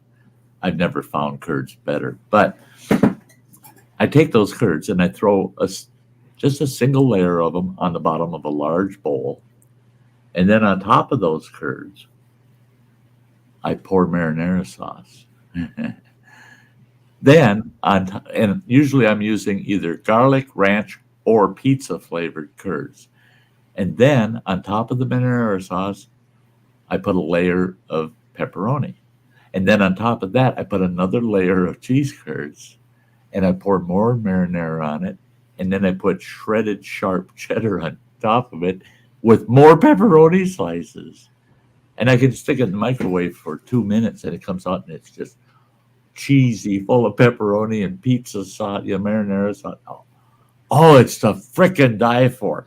It's better yet if you got a good small tin that you can make it in and stick it in the oven, because then the pepperonis get good and roasted, because you put it on the top rack. So, and the cheese browns. Oh my God.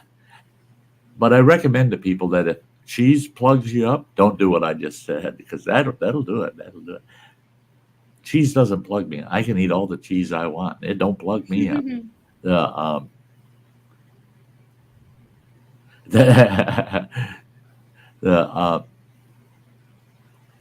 Yeah, me devil. He said, I'm going to make cheese curds at some point. It's stupid easy. Yeah. Yeah, cheese curds are well known here too. Yeah. Here in Wisconsin, there's such a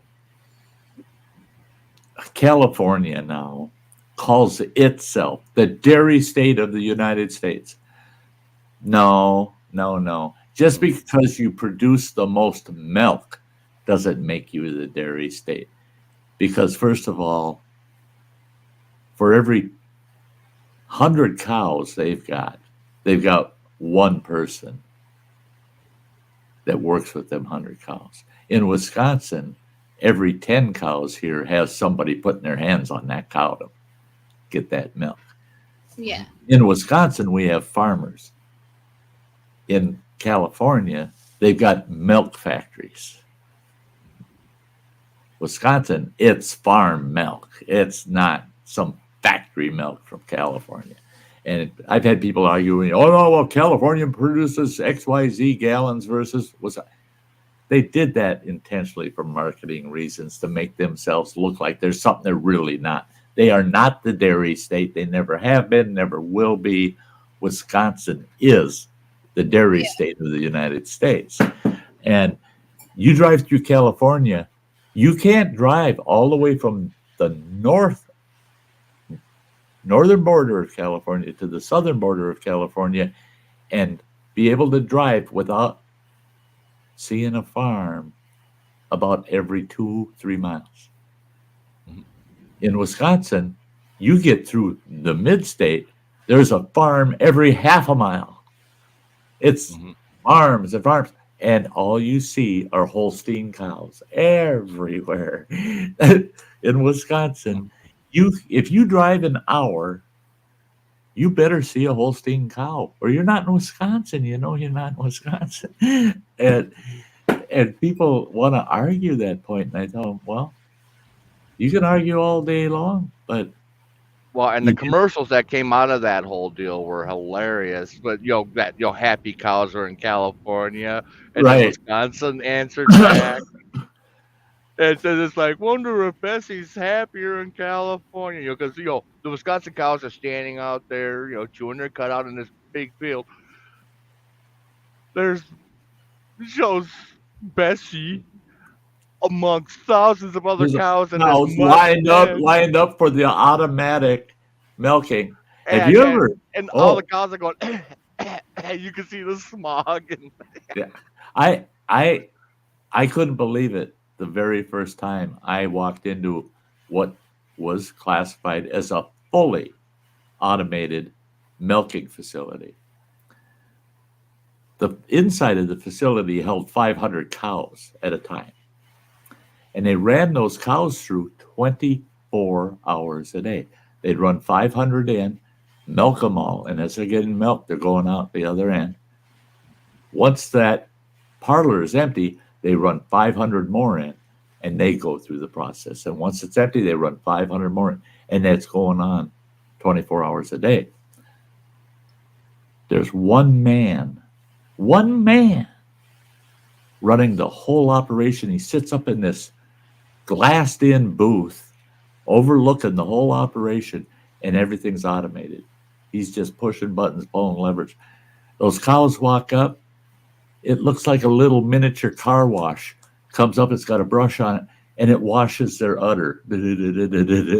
It washes the udder. Then they take a couple steps forward, and it sprays them with this weird disinfectant bullshit that regular farmers never use. Sprays them with that. Then they take another step, and they get sprayed with a rinsing thing. The cow moves ahead one more spot, and the damn milker's in the wall comes out, and it reaches up, and it feels for the teats, and it finds them, and milks the cow. And then it releases the cow, goes back in the wall, and the cow walks out. No person ever touches those cows in Wisconsin, even the more automated ones. You're handling the cows. The cows get to see you. You touch them. Not that operation. You didn't touch a cow. You didn't touch a cow. They just, they're just getting inseminated, having a calf that's going to turn into somebody's prime veal dinner. And they get to be milked every day, twice a day through that automated parlor and never see people. well, that was something funny I saw. I was looking through like the different production states and different stuff coming up. Your article talked about it. California being so pro animal, PETA, tree hugging out there. Yeah. It's like the top veal producer in the country. Yes. You can't be the top milk producer without having an awful lot of veal on your hands. All those calves, the only calves they ever keep in a milking operation are the little heifers. Mm-hmm. All the bull calves, which people don't realize either, certain breeds of milk cow, and the breed that is primary in California is strictly Holstein. Well, guess what? Only 1 out of 5 calves is female. All the rest are bull calves. They're all bull calves. So, they got this huge veal industry. Yeah. Well, They're and there's the whole slaughtering argument. baby They're like, calves. it's like, no, we don't do that. That's they get sent out of state. It's like, Oh, so it's okay. You're sending them over to Arizona and New Mexico to get But turned they into veal. won't send somebody to another state to have an abortion. Right. But we'll send baby calves to get butchered over there. That's all right. Yeah. I hate the It's hypocrisy. put it over there, so it's transferred responsibility. Yep. Is all it is. It's like the whole electric vehicle thing. It's like, you're not reducing emissions. You're just changing where the emissions are coming from. Instead of it coming out of the tailpipe of the car, it's more emissions coming out of the power plant. Right. And that's it. They don't realize. Well, but I understand why they don't realize it. They're not taught. a true sound basic education anymore. I learned it in junior high. It was burned in my brain. What do they say?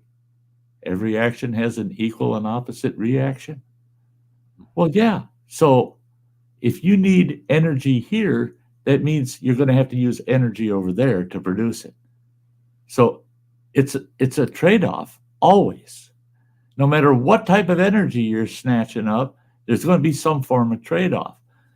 The trade-off with solar, they say, well, you don't have that trade-off with solar or wind. The closest thing to not having a trade-off is hydropower.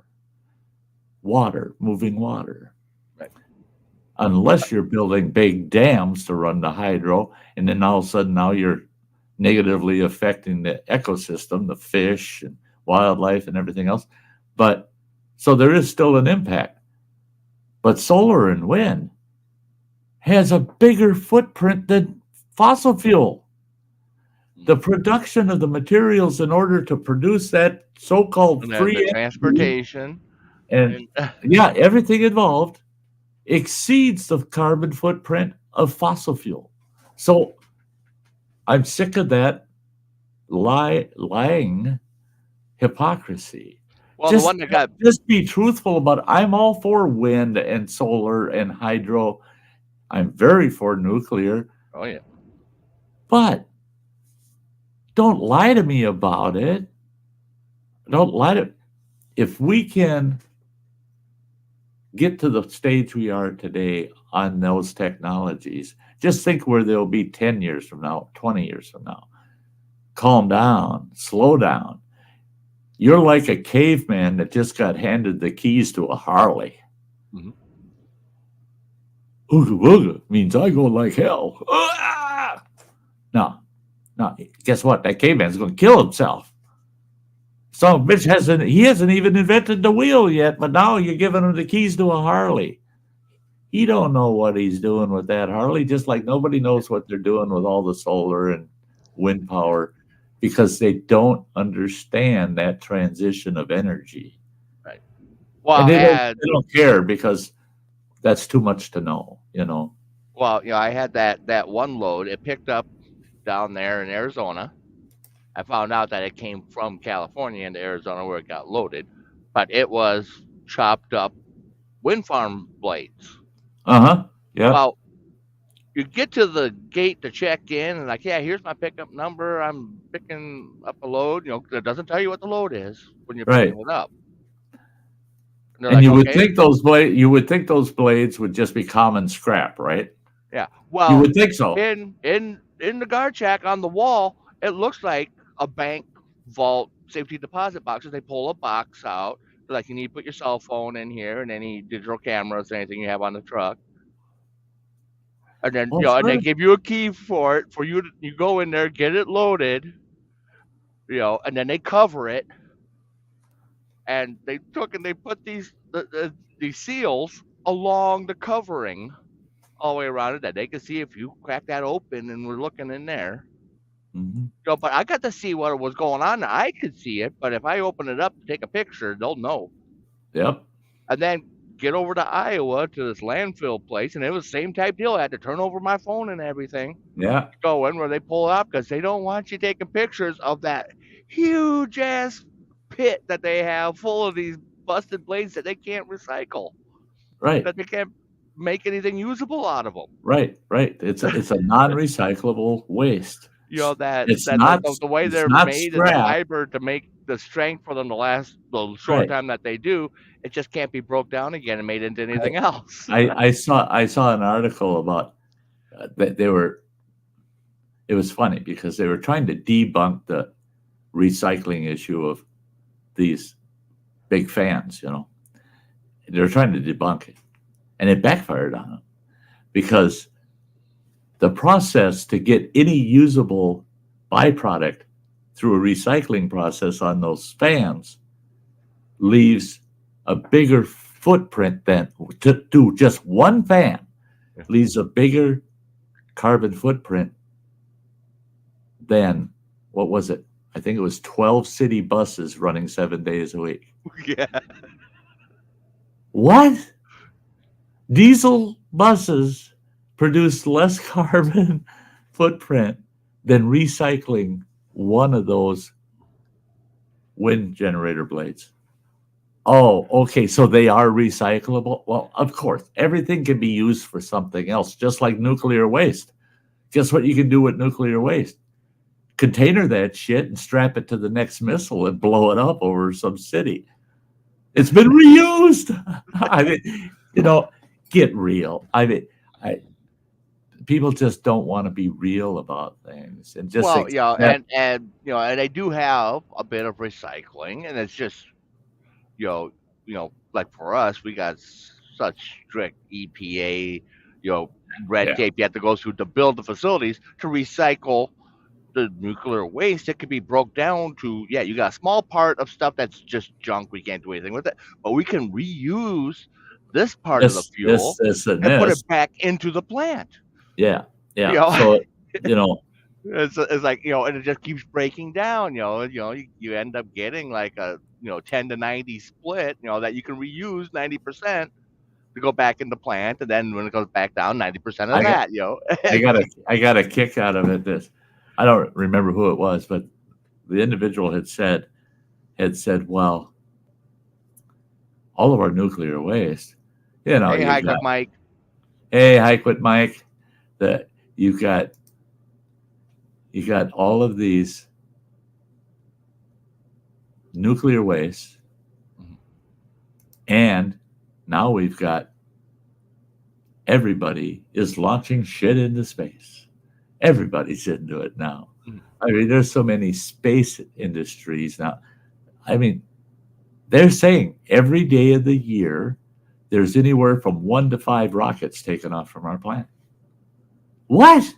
I didn't know they were sending that many of them. Oh, yeah, they are. But they're looking at the whole world, But there's always somebody launching some shit to space.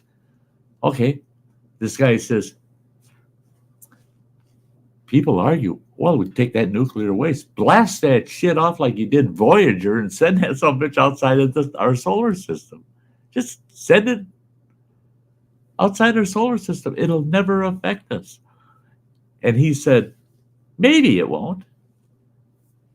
I'm just concerned that we're shipping that shit out, and it lands out there way on the other end of the galaxy, and some pretty advanced alien life form says, look at this rocket coming in. What the hell is that? And they snatch that up and they go, oh my God, why'd they throw this out? I wonder where they're sending. This stuff's great. That's shit we use for fuel in our flying saucers. That means we can travel farther. If they keep sending that shit, we'll be able to go find out where it's coming from and get some more. He said, we could be kicking ourselves in the ass by sending our nuclear waste across the galaxy, because somebody out there will say, there's a use for that. I'm sitting there laughing to myself thinking, that is almost too simplistic, because what's the age-old saying? One man's junk is another man's treasure. Uh-oh. Well, and people that argue against that, it's like, well, I'm like, hey, you just take a look at when, you had people start coming across the ocean to Central America and stuff, and getting gold, and they're like, yeah, we use that for decorating. Yeah, you want gold? Have it. They had no value in it. It was just, it wasn't. Just don't take our religious things, but all the rest of this, the jewelry, we gave you tons of that shit. Yeah. We just, we use it to decorate, the mantle on, over the fire pit. Yeah. It looked pretty. Don't worry about it. Take it. There's plenty where that came from. But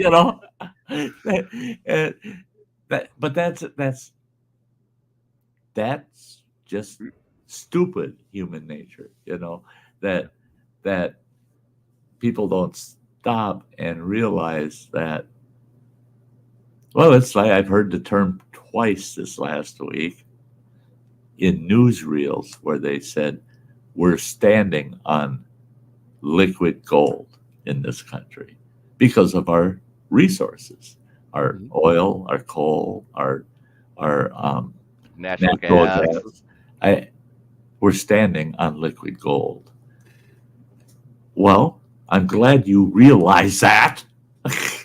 Well, then why isn't it being optimized, and put to its best use, Yeah. Yeah. Dibble. Fusion is moving along. They're getting there. Uh-huh. The Yeah, I've been really keeping track of watching welcome back, uh, Bradley. the nuclear engines that they're testing now for Yeah. spacecraft. It's like, yeah, plasma drives and Mhm. efficient ion drives. And people laugh. They go, "Oh, yeah, plasma drives. Now you're just another Star Trekker. You're a Trekker. Back Ro- off, man. Back off." Roddenberry's paying I saw attention in to this stuff. 1967, I watched them using cell phones Yeah. on Star Trek. Yeah. Beam me up, Scotty. Oh, shit, I got no cell service here. Oh yeah. There, I got them. Oh, I'll text them. Yeah, Roddenberry was neck deep in the science community. He was bumping elbows with all these thinkers and inventors, and And he's that's like, the thing is you can't create it until you envision it. So you gotta have that imagination to envision something that today seems impossible. Oh, wait till tomorrow, though. Some guy's gonna say, "Oh, I like that idea," and I think we can work around. We'll figure out a way to make that. God damn it, we've seen it so much in history. Look at the telephone. Well, before that, the telegraph. I mean, and then, oh my God, the radio. Everybody, my grandfather, your grandpa Zeman, running ladder, Mhm. he used, right up till he died in the 70s, he used to say, he was on his deathbed, and he's, "Boy, go over there and turn on the wireless for me," because he wanted to listen to the radio. He never called it a radio, and he was, from that era, he was a radio, telephone, television, all electronics. He was a top-notch electrician and technical whiz for the technology of the day. But he still called it the wireless. You don't hear people using the term wireless anymore unless they're talking about the internet. Oh, whoa, is that a long ways from Grandpa's days? Mhm. I mean, he had his own telephone company. They lived out in the country, way out in the country, and there was no telephone service out there in the 1930s, 40s, damn near halfway through the 50s. There's no telephone service out there. So he cut a deal with the neighboring town, which was about 8 miles away, that if he put the poles in, could he run a line from their telephone company in town out to his farm? And they said, "Just so you can have a phone?" He says, "No, just so that all of us farmers out there can have phones." And they said, "You can run the line and we'll charge XYZ for the line." They didn't realize how big of a deal it was. He went out there and he had 130 farm customers that he went and put the old wooden hand crank phones, installed them on their farm, and ran phone lines all of them. And he charged them a monthly fee. And he'd go around to those farms every month and swap out the batteries in those phones because they used a small battery. And he had, in his television radio repair shop, he had one big, huge wall just covered with those batteries. And they were all getting charged throughout the week. At the end of the week, he'd load all those up in the truck and he'd go out and he'd swap batteries for those 130 places. And he was making a hell of a side income, having all of a sudden rural America that, oh no, you even if you wanted telegraph, you had to go all the way to town to get access to a telegraph. Now all of a sudden they got phone. They just ching, ching, ching. And he had a switchboard at their house for those 130 customers. That ching, ching, ching. Him or my grandmother would answer it. Yeah, I want to reach Wilmer because I got an outgoing call outside of our area. Just a second. You're connected. Hang up. Wilmer would pick up. Yeah, can I help? Yeah, dial such and such for me. And they're calling Chicago. Never? They didn't know. No, that'll never happen. That can't happen.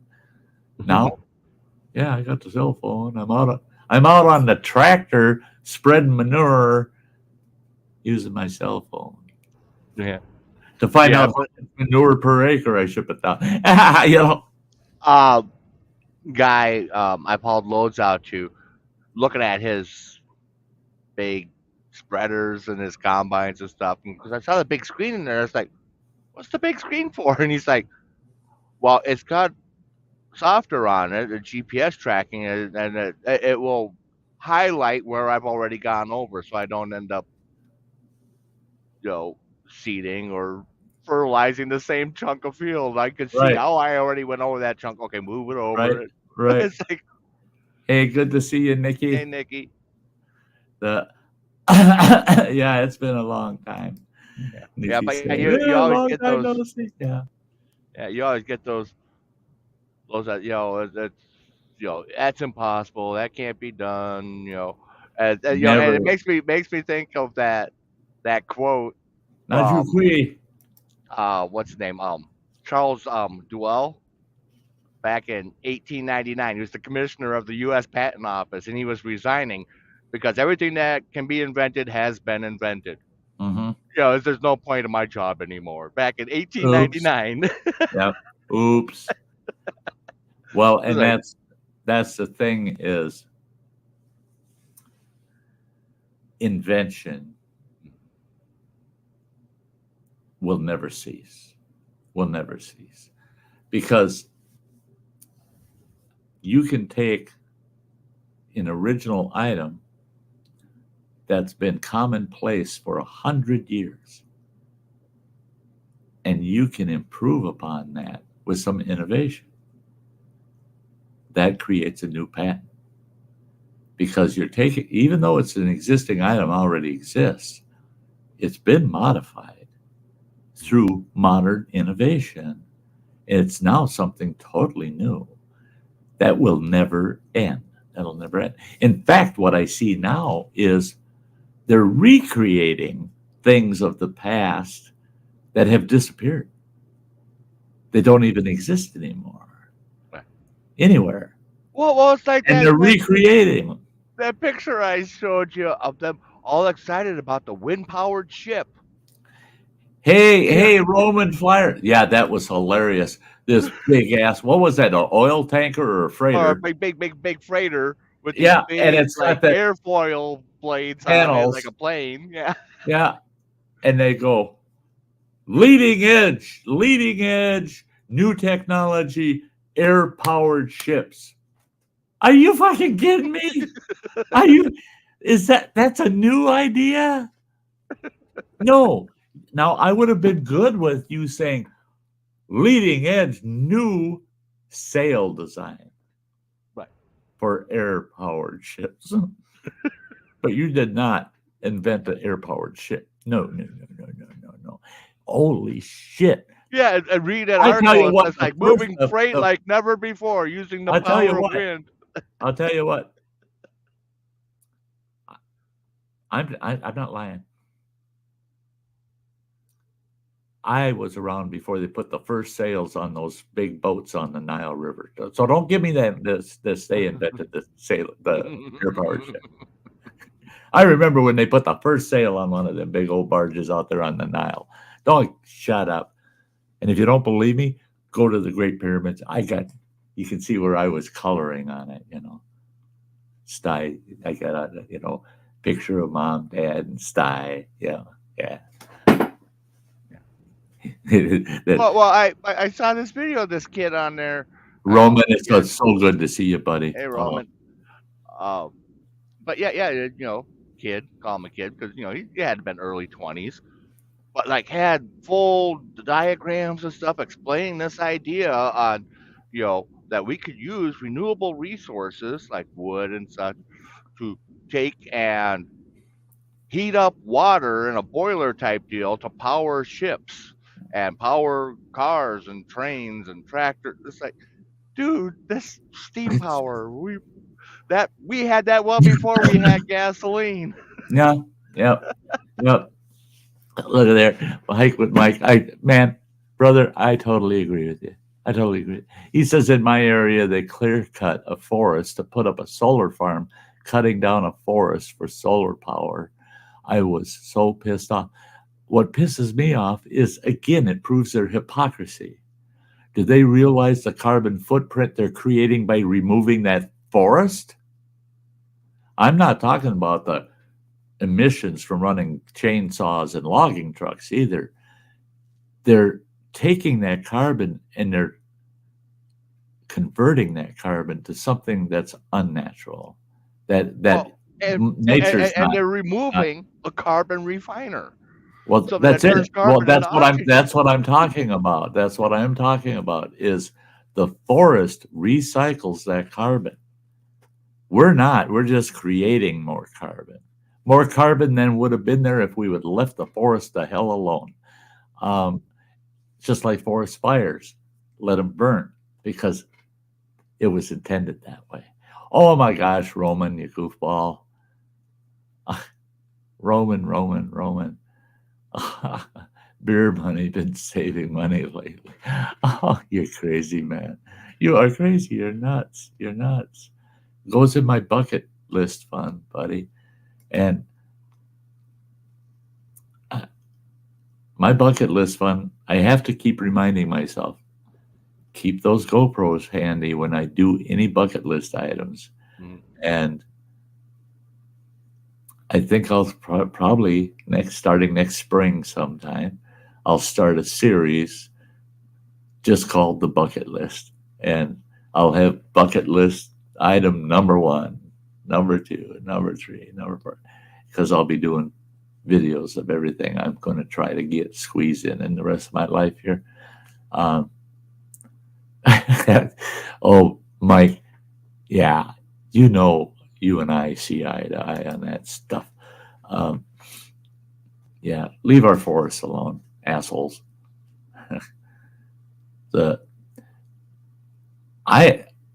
As odd as it sounds, but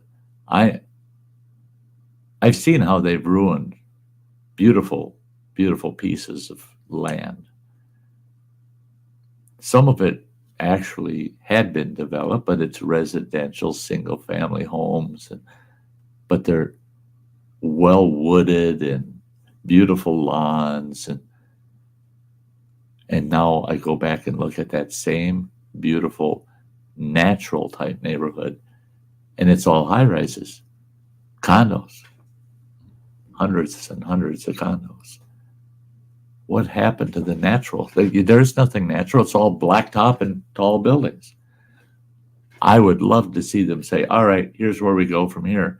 We're going to draw this border around every city in the U.S. is going to have a border drawn around it. We don't care what your population becomes. You can't go outside that border with your city. That's it. That's your city. You can't buy additional land, add it to that border. No, that's your city. And if it don't hold enough people the way it is, build up.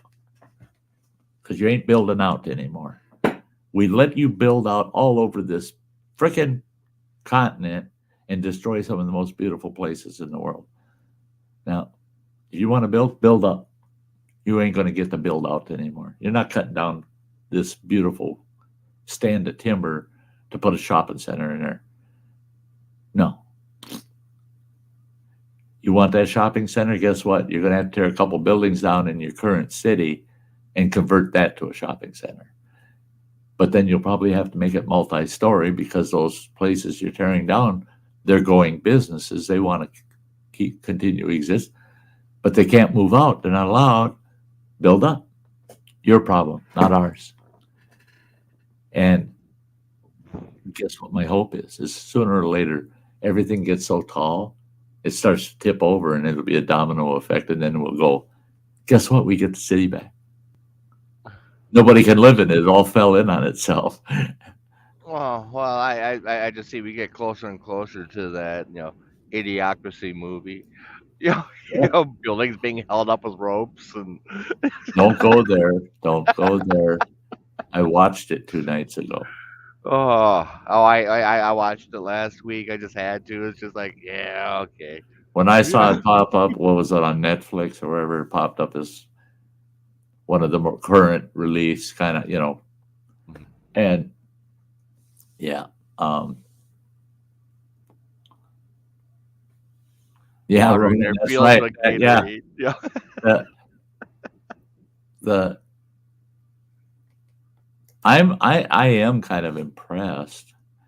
I've got some liberal friends that I won't mention their names. They'll come and beat this old man up, knock me down the stairs or something. But, and I've always butted heads with them on issues. And the biggest one was the bug, get your mask on. Well, I'm one that I always said, take the mask off.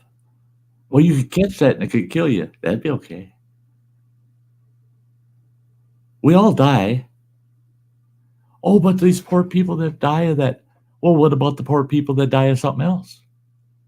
What about the poor people that just die naturally? How about, death? Yeah, death's sad. Oh, we feel bad about that. Death's sad. Well, but and you look necessary. at the numbers. It's The numbers necessary. split up by the age groups. It's like, well, that even that don't matter. I don't give a shit. Yeah, it's like Man, there's a lot of woman, the old people that are young dying. or old. It's like, It doesn't matter. I don't like that. I don't like that part of it where it seems to target the old, right? right. Because us old guys are getting fucked. Now, I'm not shy of cussing on this part. We get fucked. I'm telling you, we get fucked. Yes. I worked my whole goddamn life. I kicked in. This is no shit, guys. It's right from the Social Security. I kicked in over $250,000 into my Social Security. Guess how much of that I'm going to get back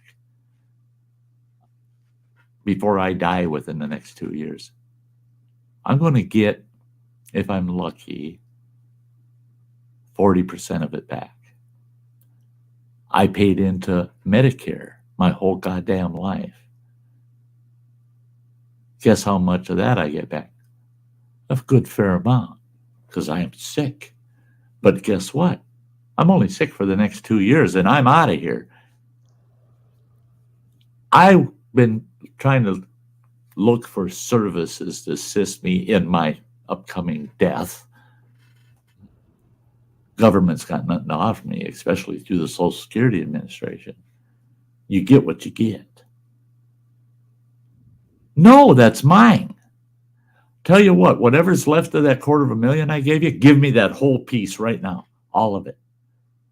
And then I won't ask you for another dime, but you honored the insurance I was paying for. That was insurance I was buying.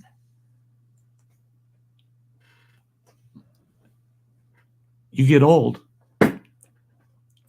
take my word for it, you're going to get fucked. They're going to fuck you up.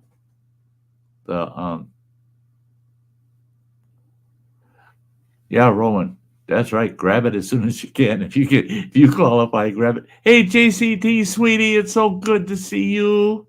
Oh, I think about you often. I always ask myself, I wonder how JCT's doing. I remember when she was first starting to show her lakeside videos, especially in the mornings. I love a nice calm lake. And then she's fixing her breakfast and showing us her gardening around the place. I watch that stuff all the time. Yeah, call someplace paradise and then kiss it goodbye. No kidding. I mean, Yeah. I Well, I that, I, that, I, that love. song and paint your wagon. I was just Next I thing was you just going to know, mention it that they civilized left, they civilized right till nothing is left and nothing is right, Yeah. and that is so fucking true. That is so true. The no, oh yeah, Mike's saying I had a nice calm hike today. It was good medicine. It's the best medicine.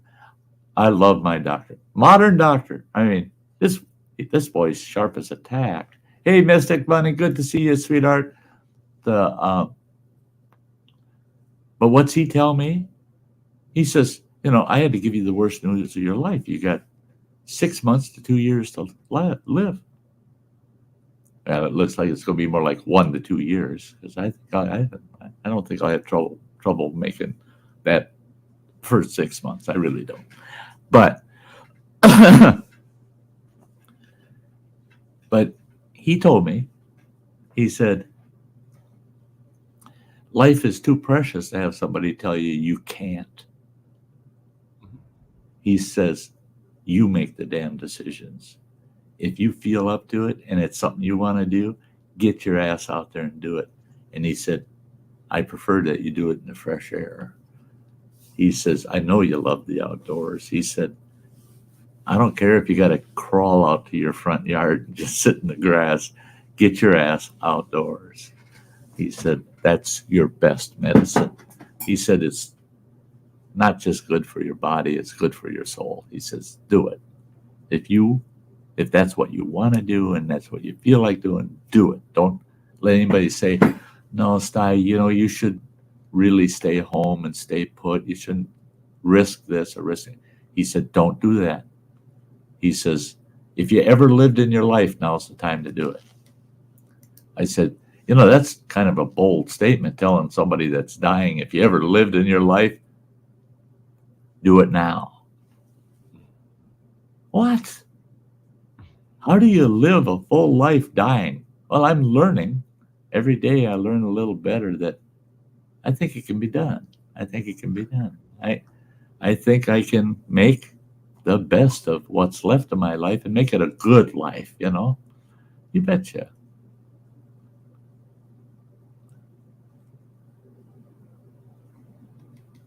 Yeah, Robert.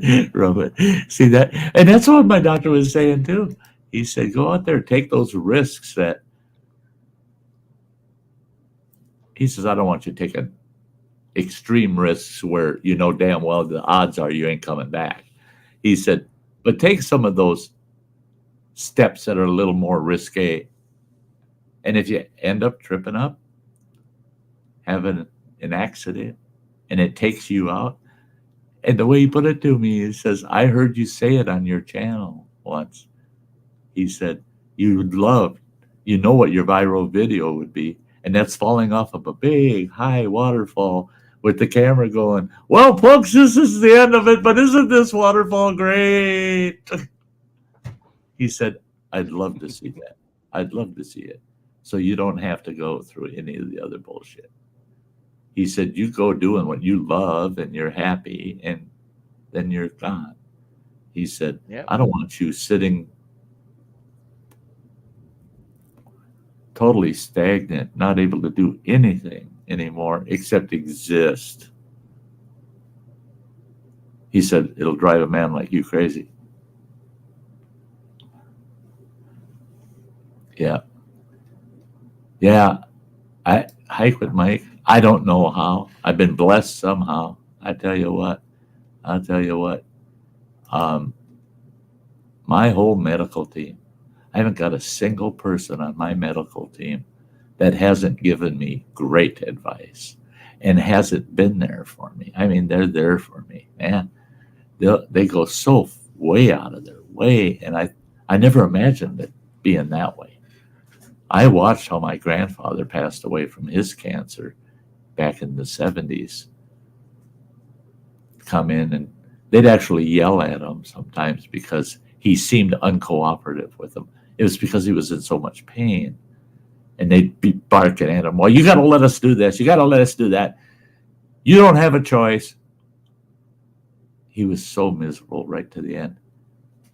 Everybody on my whole team, my cancer team, my regular practitioner, my palliative care, my hospice team, all of them are all saying, you make the choice now. You tell us. You tell us what you want from us, and we'll make sure you get it. If it makes you happy, gives you a little quality of life, we'll do everything in our power to make sure that happens. Whoa. Yeah.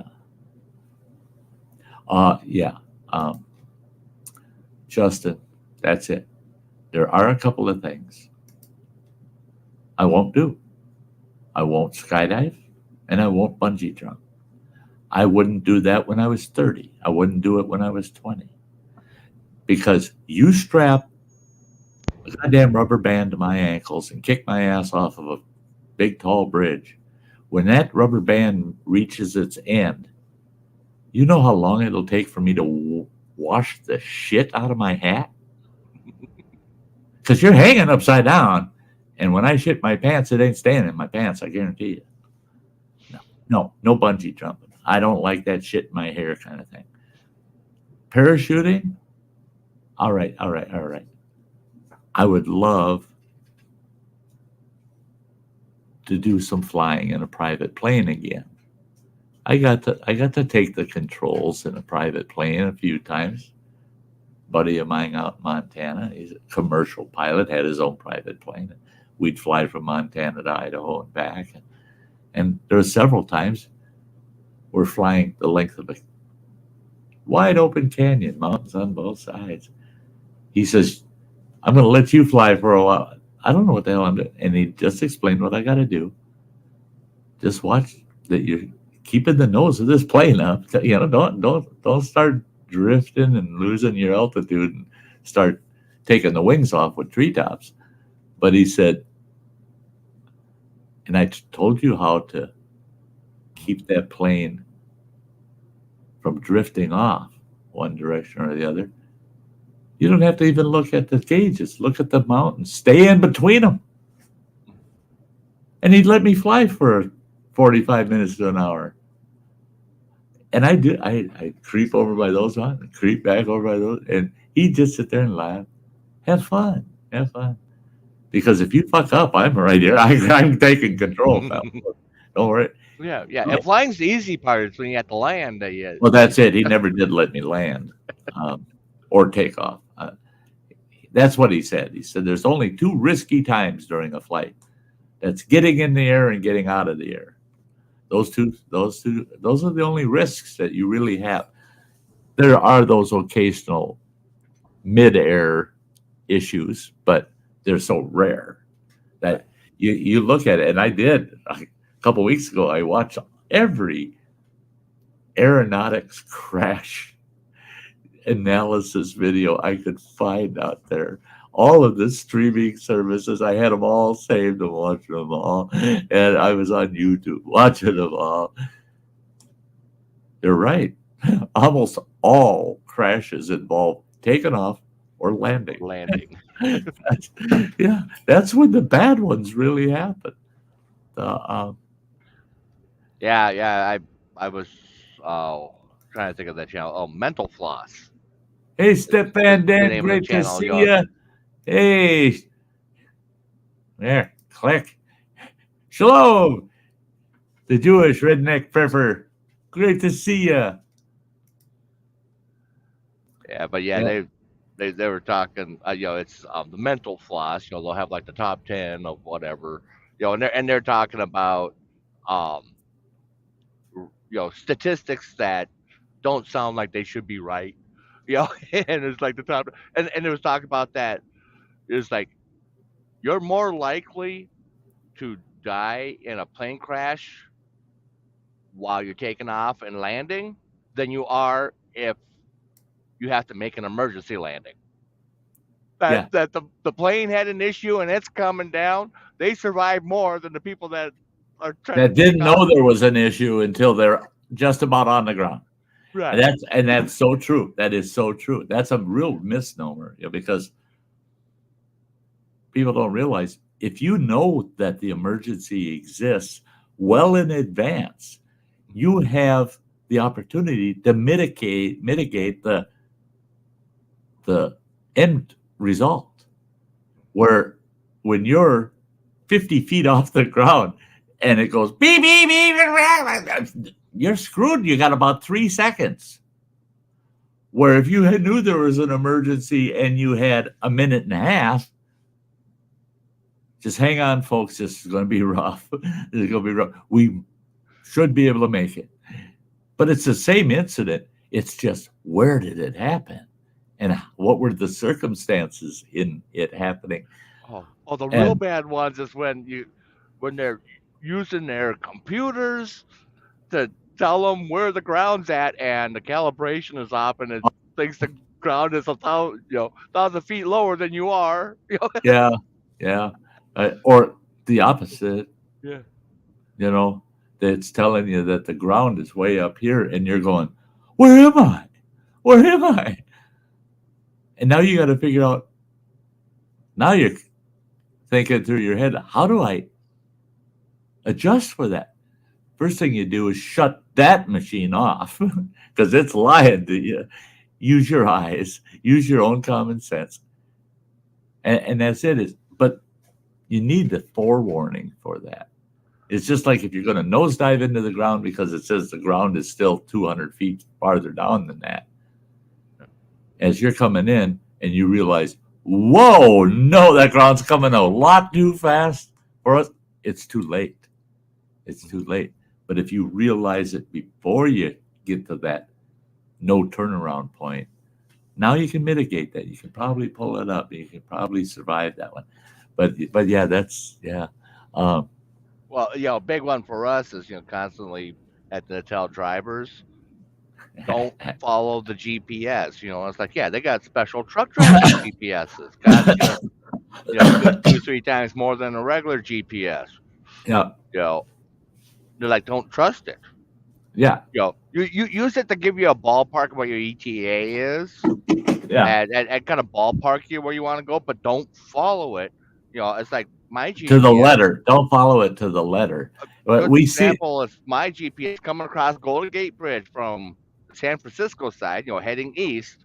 Halfway across the bridge, it will tell you to turn right here. Halfway across the bridge. Right. No. Yep. Yeah. Are you freaking kidding? I had that happen down in Minnesota, west of Minneapolis, driving around a little community down there, sticking to what the GPS was telling me. That son of a bitch kept sending me around in circles, and when I get to the first starting point, it would give me the exact same directions to get to this location, and it would bring me right back to that starting point. And I something in my gut was saying, I think this damn thing's doing this on purpose, and sitting back laughing his ass off saying that guy's driving in circles now because he's believing me. What pissed me off is I found out where that address was, the exact same address the GPS had, 2 blocks away from that circle I was driving in. That son of a bitch in GPS was 2 blocks off.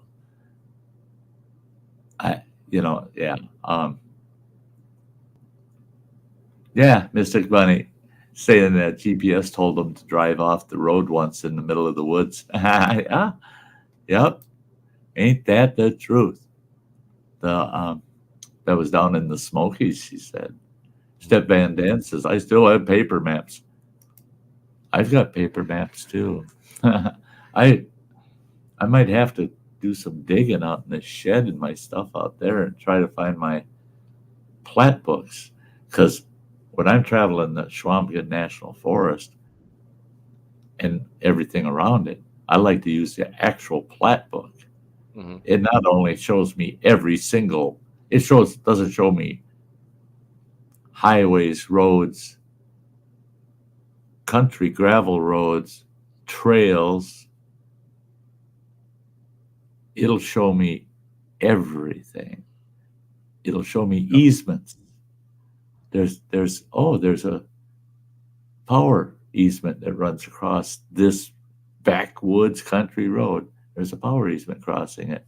They That have means the it's topographical on them for the yeah, everything, hills and everything, and and it identifies what property that section of road's on. Is it privately owned? Is it publicly owned? Is it state, federal, county? Tells me everything about where I'm at. And it's for good reason, because that's their tax map, man. They want to make sure they're taxing every square inch on that map. So we want all the detail. Show us everything. Yeah. So I like using plat books, but they're freaking expensive, you know. Now I wanted to get a plat book of Bayfield County, and someone told me they're $38 now.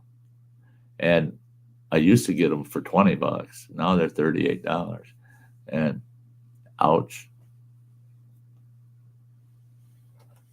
yeah, that insurance company I worked for in Iowa there for a while. You know, we had the big county surveyor's map on there. Well, we had big storm that had come through. You know, tornado cut the corner of the county, but the winds did so much damage that they basically did a blanket call-in on every policy. You know, like send an adjuster out here, have them talk to the owners and see if they need anything. Right. You know, because everyone's going to have something. Right. Well, the gal in the office, you know, she's explaining to the the assessor for the underwriter, you know where the addresses are. And she's like, yeah, in this place, yeah, you if you turn off that road there and then you go 4 blocks down. I'm like, glance over, it's the county roads going down. It's like, no, those are miles. You know, it's a mile between each one of those roads. It's not 4 blocks. It's she's picturing it as blocks of 4 city blocks. Yeah, it's like, no, Well, no, and those that's are it. country blocks. You know, Well, and that's it. Is all of the plat books I've used. You know, and basically a plat book is nothing but a surveyor's plat. It gives you all the survey points, everything. You know where property starts, where it ends. Private properties. Our property that was up in Cornucopia, it was 80 acres with a 5-acre block that was subdivided in it. And boy, it shows you right where that 5-acre block is and what the survey post corners were for that piece of property. And you can pull the same thing up online. And you can click on that piece of property. It actually gives you all the surveyed dimensions of that piece of property. But I've seen people do that too. They'll go, oh, well, that's got to be like a quarter of a mile from here to there. And I said, look at this map. The whole thing is a grid. Identical. it's only that far away. Identical square blocks. The whole page. Guess what those square blocks are? Each one of those square blocks is 640 acres square. 1 square mile. So each one of those squares is a mile. So if you're here at point A and it's halfway through a block and you want to go to point B and that's right on the edge of a block, so you got 3.5 blocks. Guess what? It's 3.5 miles. Or I think it's farther than that. Or I think it's not that far. I don't give a shit what you think. Math, you can't. Don't fuck with math. Leave it alone. It works. If it ain't broke, don't fix it. Because you're putting too much thought into it.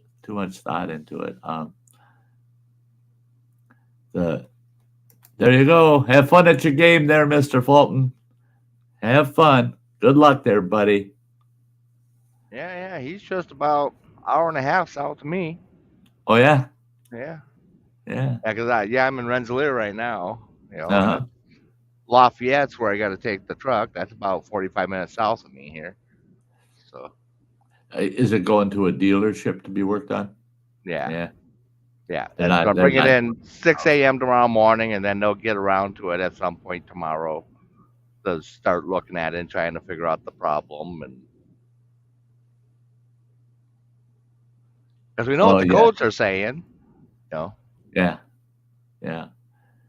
The Mystic Bunny. A good survey is not cheap. 80 acres we had out in Montana. We had it fully surveyed, and we followed the surveyors.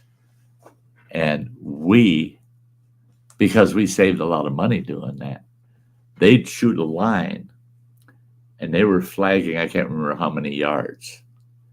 We were flagging almost every 10 yards, driving stakes. There was going to be no doubt about that property line around that 80. But the nice thing about it, it costs a lot of money to have them survey that 80. But we found out some really good news. We had a bigger portion of this big high country meadow that we didn't think there was much of that 80 on that meadow. Oh, yeah, we had most of that meadow belong to that property. Plus this mountain creek. About all of the creek that bordered the property, there was over half of that creek was within the property line. So you didn't have the right to even be on the other side of that damn creek, because we owned the land on that side of it too. And we didn't think so. We thought the creek was the border. No, the creek ran at a northeast angle, and we thought it ran due north. No, it was cutting northeast right through the property. And we're just like, yes. Then we found out the hard way, though. You're not allowed to run fence across the body of water. You're just not allowed to do it, because all natural flowing or stationary waters, your property rights end at the high water mark. You can't stop anybody in the public from walking down the center of that creek, because you don't own the water portion of that creek, and they count it from the high water line. The creek might be 12 feet wide today, but the high water line on it, the historical high water line, that creek might be 30 feet wide.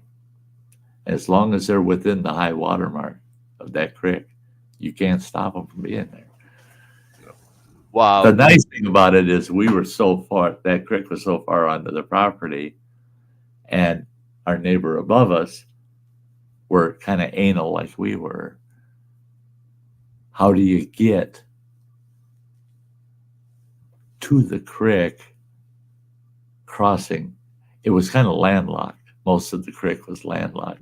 You'd have to walk 3.5, 4 miles down the center of that creek to be able to get onto our properties. So we never had strangers in our creek. Well, they had a big deal out there. It's Echo Canyon area of Utah where 80-84 splits off. Oh, Mystic Bunny. See what Mystic Bunny's saying? Yeah. 40 minutes away, huh? Oh, Yeah, they're over right. in Indiana, or they must be somewhere else. Bring me a sandwich. Yeah. Oh, but you got that big reservoir there on 80, like you're heading towards Salt Lake, where Yep. 80-84 splits off, and have all those properties there. Well, they've been trying to fight to get their property extended down towards the water, because the property stopped at the high water line, and they're like, it hasn't hit that line in 20 years. Uh huh. Yeah. It's like we got almost a mile from edge of our property down to the water. Okay, they had that problem on Lake Pulaski in Minnesota, which is just outside of Buffalo. We almost bought a house on Lake Pulaski. I would have loved that house. It was a beautiful home on the lake. Oh, awesome! Had a 40-foot dock with 4 boat slips out at the end. A T with 4 boat slips. Beautiful property. Well, then we had that drought in Minnesota. That dock where the boat slips were, it was 150 feet out before you got to the water. The lake disappeared. It was half the size it originally was. I mean, the damn lake almost disappeared. That frickin' county come in and reassessed everybody's properties because it stayed that way for 5 years. And they went out and they surveyed and reassessed it and said, this is the new high water mark. All the property owners were like, whoa, because property values at that time were going up. Well, so did their taxes. But people were okay with it because they gained. That property that we were going to buy gained 1 3/4 acres because of the lake drop, because it had a lot of lake frontage. Almost 2 full acres it gained. Well, that jacked the value of the property way up, especially at that time. It was $2,000 something an acre.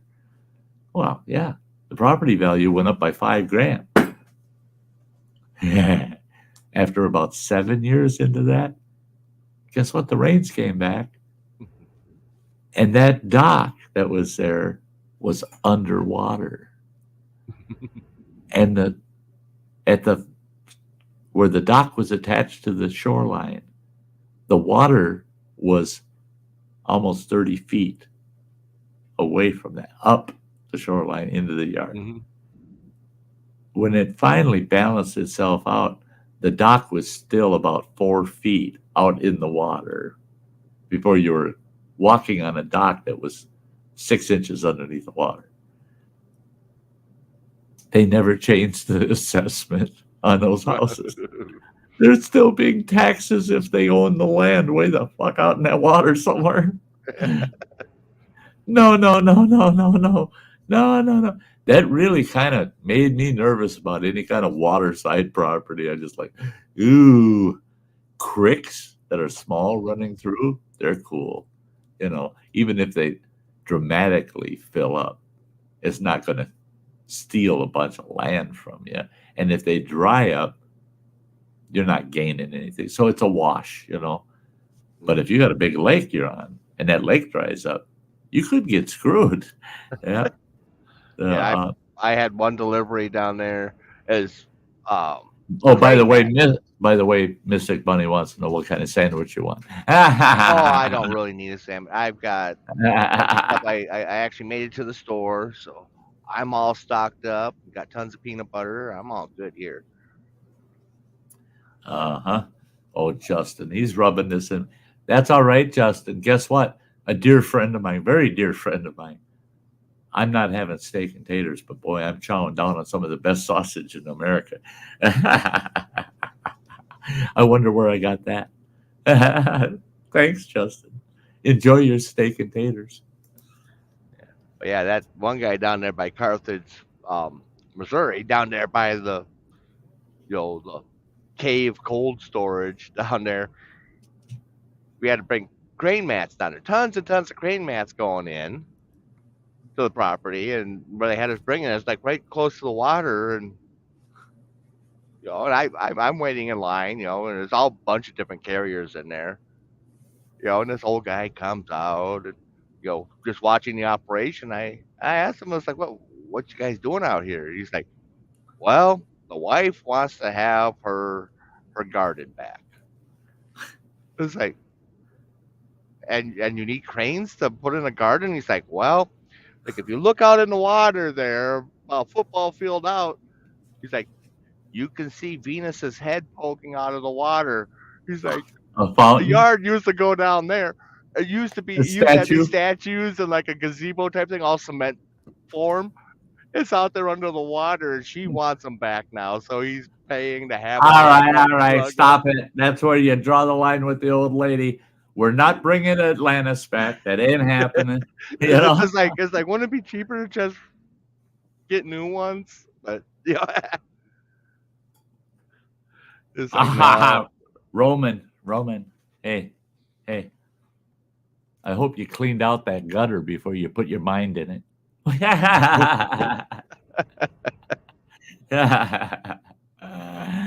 Yeah. Don't be throwing me kisses there, Roman.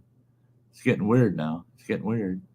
The Roman, I don't think you were here when I was talking earlier, and I kind of made sure everybody understood. This woman isn't some blue hair. She's not some blue hair, and she's got beautiful. She's a beautiful brunette. Now, okay, anybody that kind of follows media all over the charts like I do, I watch everything, liberal, conservative, everything. I want to hear the whole story if I can. But there's a reason I'm saying that is there's one individual out there. She's on Fox. Judge Janine. Everybody knows Judge Janine, right? She's quite the dish. You know she's an older gal. She's quite the dish. But if you didn't know, would you believe that she's 70 years old? No. Judge Janine doesn't look 70. She looks in her 50s. That's this gal, this friend of mine. She's 70 years old, and you wouldn't know. She might, you look at her and you go mid 50s, maybe late 50s at the worst case. No, she's 70, and she's spry and active, and just she's a hell of a gal. But I'm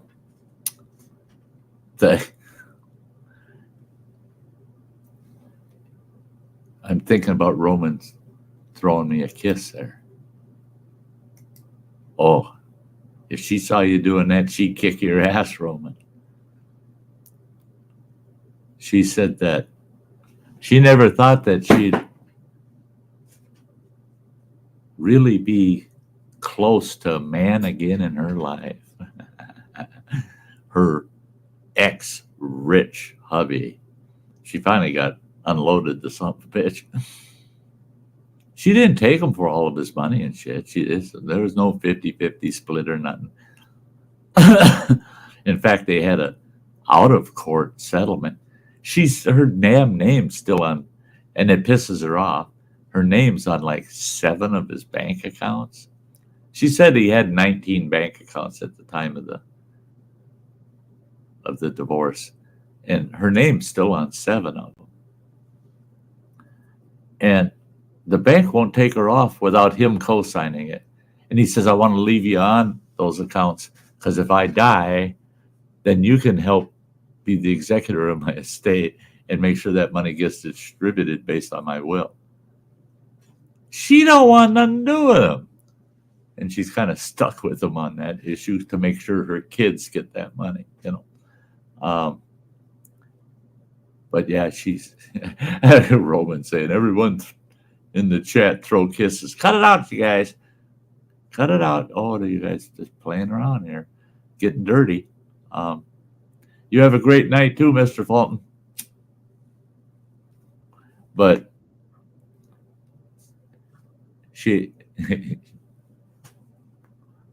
this gal, being 70 years old, she said, cold day in hell, I'm going to catch any goddamn COVID. I'm not going to catch the common cold. I don't want none of that shit. I want to live longer. And I get it. She wears a mask all the time when she's around other people. She was doing that before COVID showed up. I show up at her door, knocking on her door. Never does she answer that door without that mask on. Well, she knew I was there. She opens that door, no mask. Come on in. I'm not wearing it. Didn't freaking matter. Not to her. It did not matter. She said, what am I going to catch from you? Cancer? Yeah, pretty much. That's about it.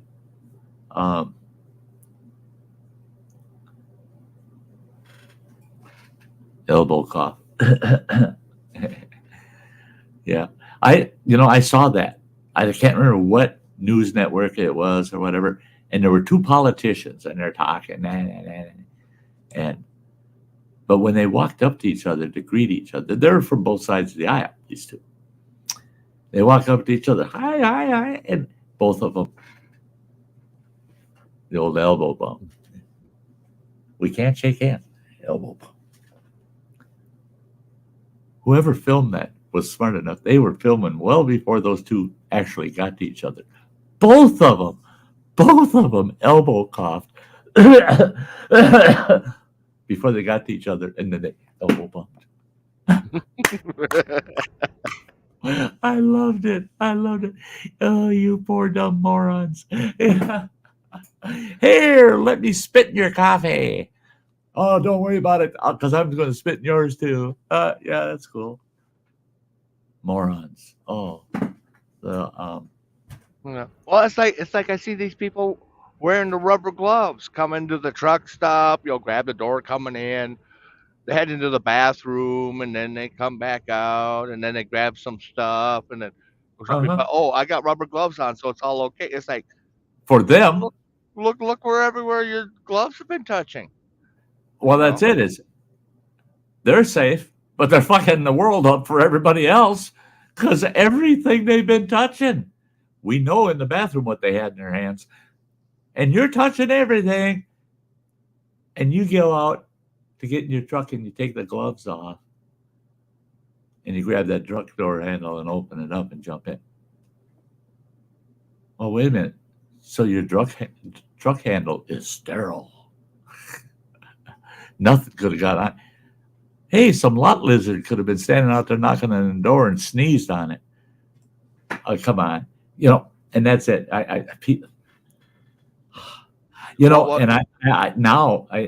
I'm sorry if it hurts people's feelings, but now when people say, oh, you can't do this, you can't do that, you got to do this, you got to do that, because it's your life. You got to worry about your life and others.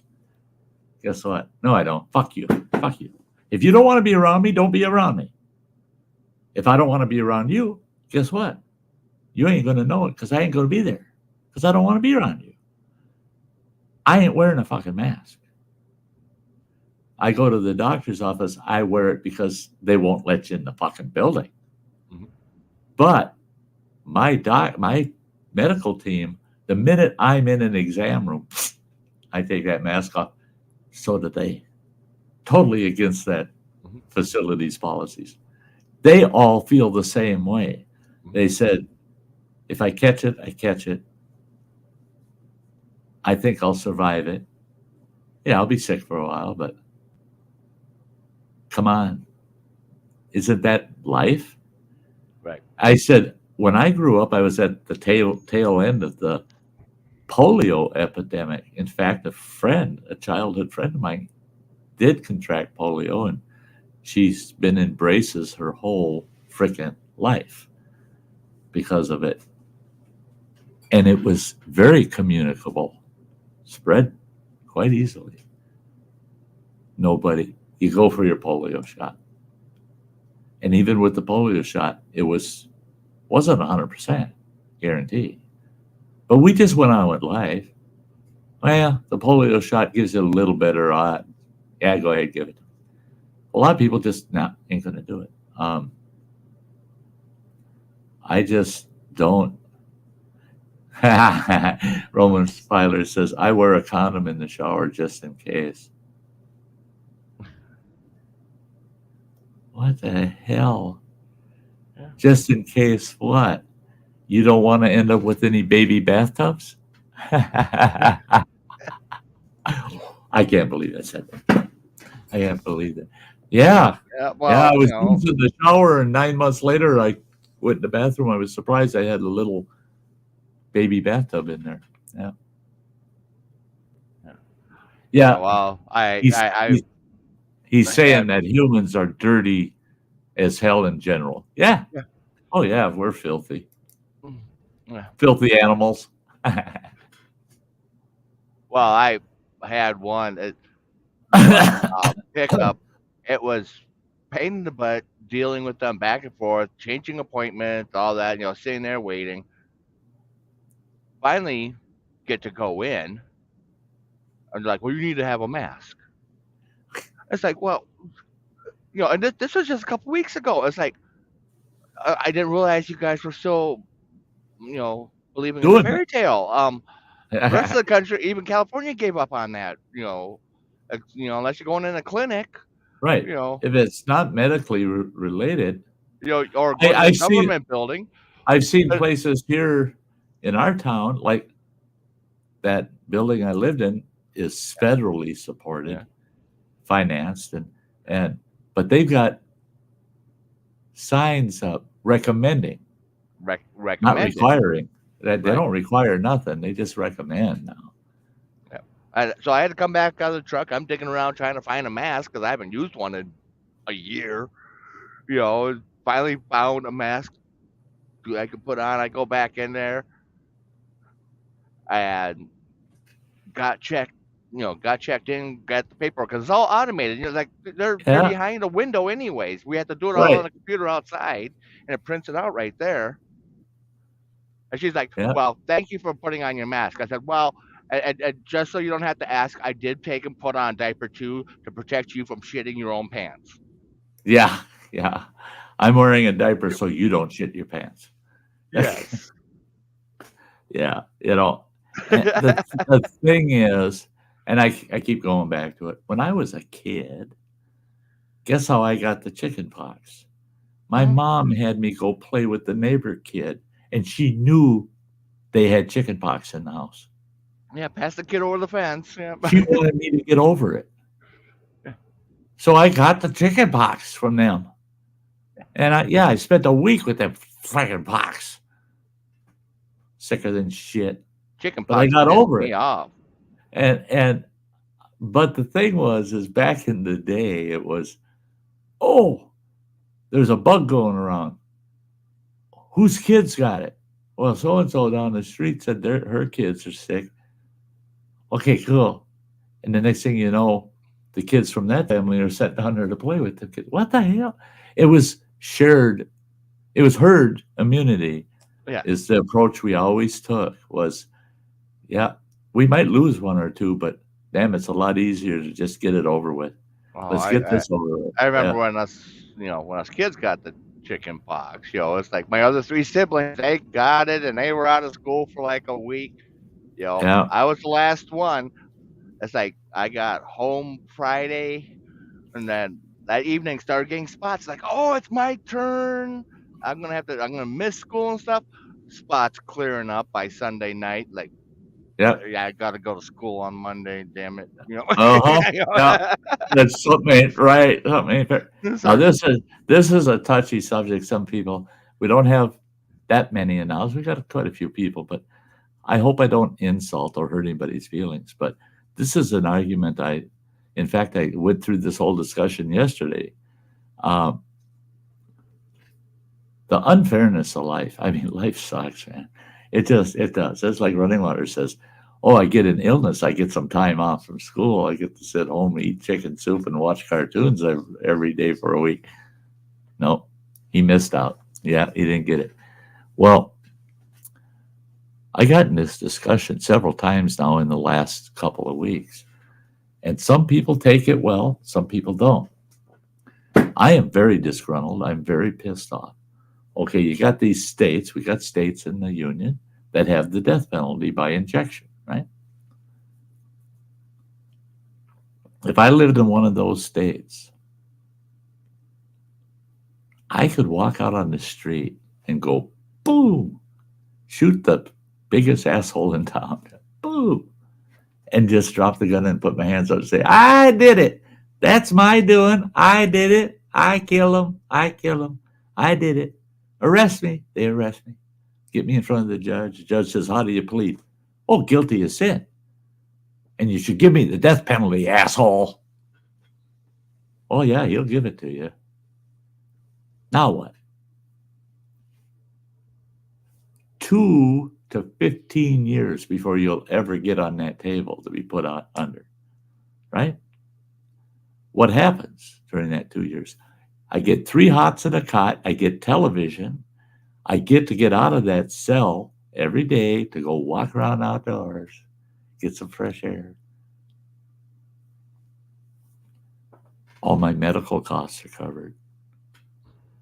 They want to keep me as healthy as they can because they want to kill me. They don't want some disease or something killing me.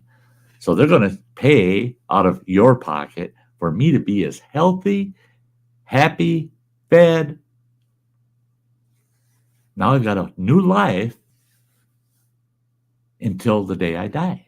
Well, then the horrid day comes. What do?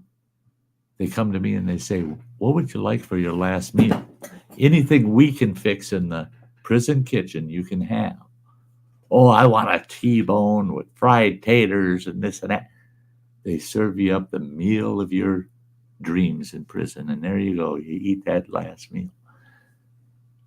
Then what happens? They send a chaplain in to cry on your shoulder with you. And, oh, you poor soul, you're going to die. Then they come and they take you to the room and they strap you on the table. That table, I'm telling you, I've watched literally hundreds of videos in the last 3 weeks on the death penalty. That table, I've been on surgical tables that make those tables that they put those prisoners on look like awesome overstuffed lounges with cashmere on them. Some of them, the one surgical table they had was that wide. It was, I'm not kidding, it was that wide. That ran down between my shoulder blades, right down the crack of my ass, and that's what I had to lay on. I'm falling off this. They said, don't worry, you're not going to fall off. Once we sedate you, we have some braces that we put up to keep you in place. And it hurt like hell. God, that hurt. So I look at those lethal injection tables and I'm going, fuck, I'd sleep on that. Well, what do? They strap you into it. Well, every man likes getting strapped down by somebody. Yeah, hey, strap me down. This is going to be fun. Yeah. Where's the whips and chains? Whip me, beat me, show me you care, you know? Yeah, strap me down a little, you know. But we're getting rough with me now, eh? What do? They put an IV in you. Even my doctor said he estimated that I've had in the last year a minimum of 250 IVs put in. With all my chemotherapy, they got to put an IV in every time. All of the testings they've done, the contrast x-rays, all require IVs. Now I've got a port in my chest. So they got one place they poke that needle in, not having to try to find a vein every time. With all the IVs I've gotten, they don't hurt that much. It's just a little pinprick and it's done. So they stick an IV in that murderer's arm. And they hook him up to the machine, and it's going to make 3 injections into him.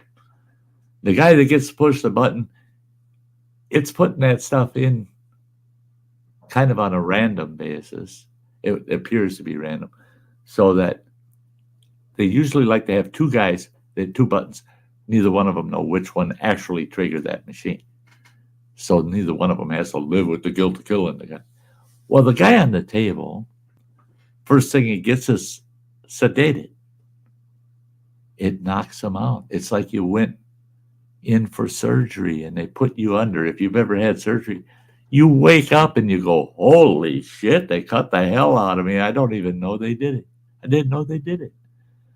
They put me to sleep while they butchered me, and I didn't feel a thing. That's what they do to that prisoner. He ain't feeling a thing. Then they shoot him up with a muscle relaxant. It stops your diaphragm, which stops your breathing. And right behind it, what is that, sodium pentothal they use?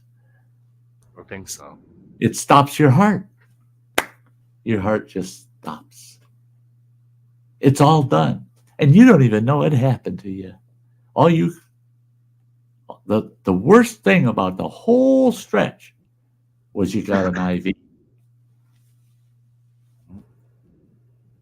And if you're right with things, the death part isn't the part that worries you. It's the pain and suffering. You don't want that. Well, they didn't go through any. If they went through any kind of pain and suffering, it was all psychological. It wasn't physical pain and suffering. Okay, that's how you get to leave this world if you're a cold-blooded fucking murderer. What does Sty get? The promise they'll do their best to limit the amount of pain I'm going to suffer as I go through the next 2 years. They're going to limit it the best they can. They can't get rid of all of it, but they can limit it. So I got to suffer, and eventually I'll become immobile, where I need help to go to the bathroom. I need everything. I need help with everything. Then I become bedridden, and now they got to wipe my ass for me too. That's embarrassing for me. No, I don't want somebody messing with my junk unless she's pretty good looking. And I don't want shit all over it either. Anyway, so I got to go through all that humiliation, this huge humbling process, and the suffering and the pain. And then at the end, they're socking me so full of opioids, and I got an epidermal in my spine. They're doing their best to hide as much of that pain as they can, because they're not legally allowed to put me to sleep and let me die anywhere in this country. You're not. Well, I take that back. I can't remember if it's Wyoming or Colorado and California. They can do that, and it's through the assisted suicide statutes. So, but I ain't moving to those states just for that. I want to die at home.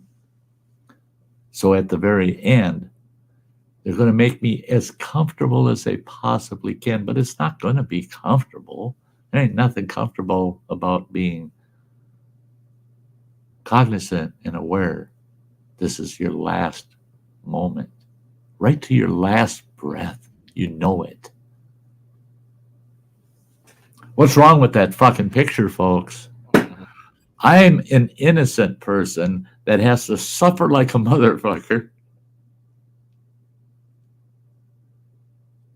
just so I can pass away with some dignity. I got to be tortured and submit myself to all of those terrible things. But yet, if I have a cold-blooded murder, I get to go out fed in the best of health, as comfortable as absolute possible, and no pain.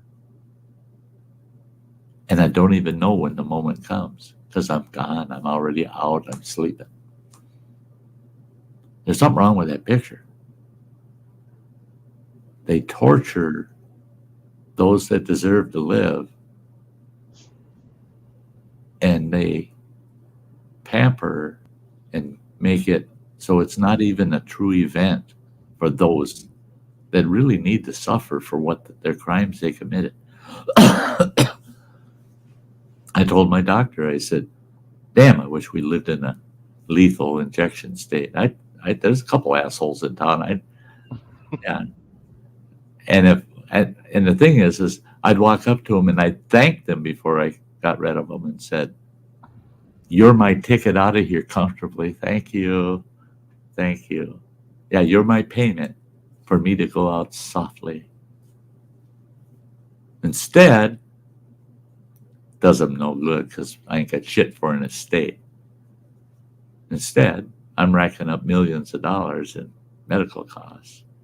That's a pain that can't be fixed. That prisoner didn't cost him a dime. Didn't cost him or his family a dime. And the state will even bury him. I mean, you don't have to do nothing. It's not right. It's not right. Why? There's preacher there in Iowa. Canaanite, hey, buddy. Hey, he says, sorry I'm late. Been trying to grow a Sty-like beard. Got it wrong. Then got beaten up by a bunch of delinquent badgers with switchblades. What the heck? Well, and then And then his follow up. he bugger. I really picked the worst moments to make a joke, Henry. No, that's a good moment, man. I love it. Thank you. Yeah, yeah. That sums her up. Thank you, Mr. Shadownight. There you go. He says I can put a cat down for $69. People should be the same. Oh, I totally agree. I totally agree. And that's like with cremation. I think we ought to go back to ancient times. Shit, if I was a Roman, you'd be able to not Roman Filer, but if I was from Rome, you'd be able to go move the fire pit and just build a big fire on there and plop my ass on it. And then I was thinking more Viking style. It's going to strap you to your little kayak and push you into the bay. What the hell is that all lit up going across the bay? Oh, that's Sty. That's his burial. Yeah. Yeah, Hey, I'll make before I do that, though, I'll make a stop out there at Three Eagles. I'm going to stuff that kayak so full of fireworks. He's going out with a bang. just cut an access hole and fill the whole hole of mortars. I had that gal I met with yesterday. She asked, you have somebody in the family that's going to do all your funeral arrangements. And I said, funeral? That's up to them. If they want to do a memorial thing or a funeral kind of thing, that's up to them. I said, I'm going to make a farewell video. I'm working on it, actually. Kind of summing up my life and mentioning all my family and all my friends, my YouTube friends, everything. And just saying goodbye, folks. And I think that's kind of cool to do, It's the last words from Sty kind of thing. And I'm hoping Running Water will post that up here on my channel because he'll have access to the channel. And so that you folks can see it too. But I told her there's no arrangements that need to be made other than somebody's got to come, get me, cook me, and put me in a box. That's it. That's the only arrangements I can make. I'm not going to decide what they're going to have for lunch after a memorial service or any of that shit. Some people, they go that far. I mean, they plan everything. What the flowers will be, what song here and what song there, and all that. I ain't doing that shit. How upset you think they'd be down there at the funeral home if I showed up with you and that wagon pulled behind the mini bike? It's like, here you go. Sty's here for his appointment. I don't. They probably laugh down there, knowing you. Yeah. John, Mystic Bunny's honey. John just sent me a message asking if I'd be interested in selling my clam. Tell you what, John. I got two. The green one, it's not the better of the two, but it's still a good one. It's just not as good as the camel one.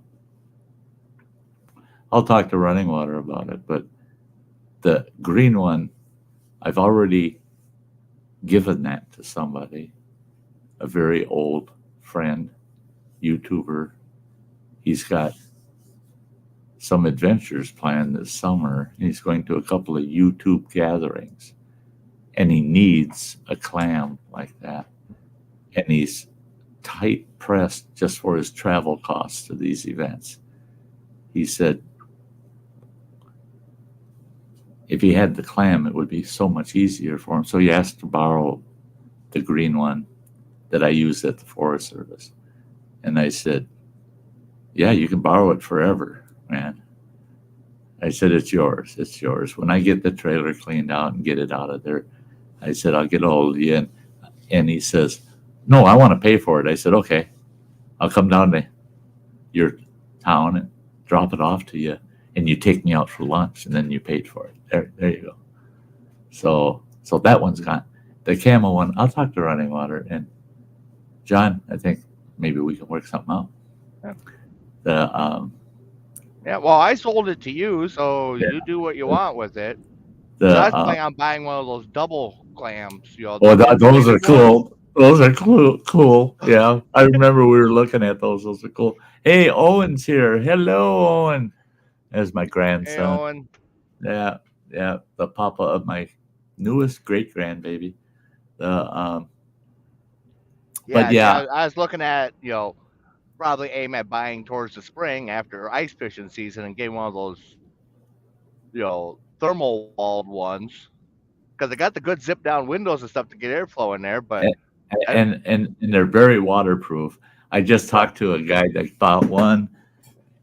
They're the quilted type right, clams, and he said, "Oh, he'd been out here on Chequamegon Bay." He said, "I can hear the other fishermen around my shack whining and bitching, and oh man, that wind!" And he says, "I'm in there." He says, "I'm wearing a pair of sweatpants and a t-shirt, and I'm fishing." He says, "It's sweet. You got a little propane heater, and you got the windows cracked open for ventilation." He said, "Yeah, I got my little portable TV. I'm watching the game and fishing, and everybody's out there whining and bitching about how cold and nasty it is."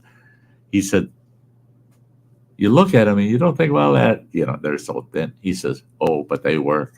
He says, "And waterproof." He said, "Yeah, you don't get no water in them." well, and I've been seeing people getting them, those bigger ones, the double ones, and they'll Right? set them up and then set a little dome tent inside Side. and have their floor area and stuff inside the tent. So it's like Yep. That you're not stuck in the little tent when they it gets take bad the out. You can take the still move dome, around.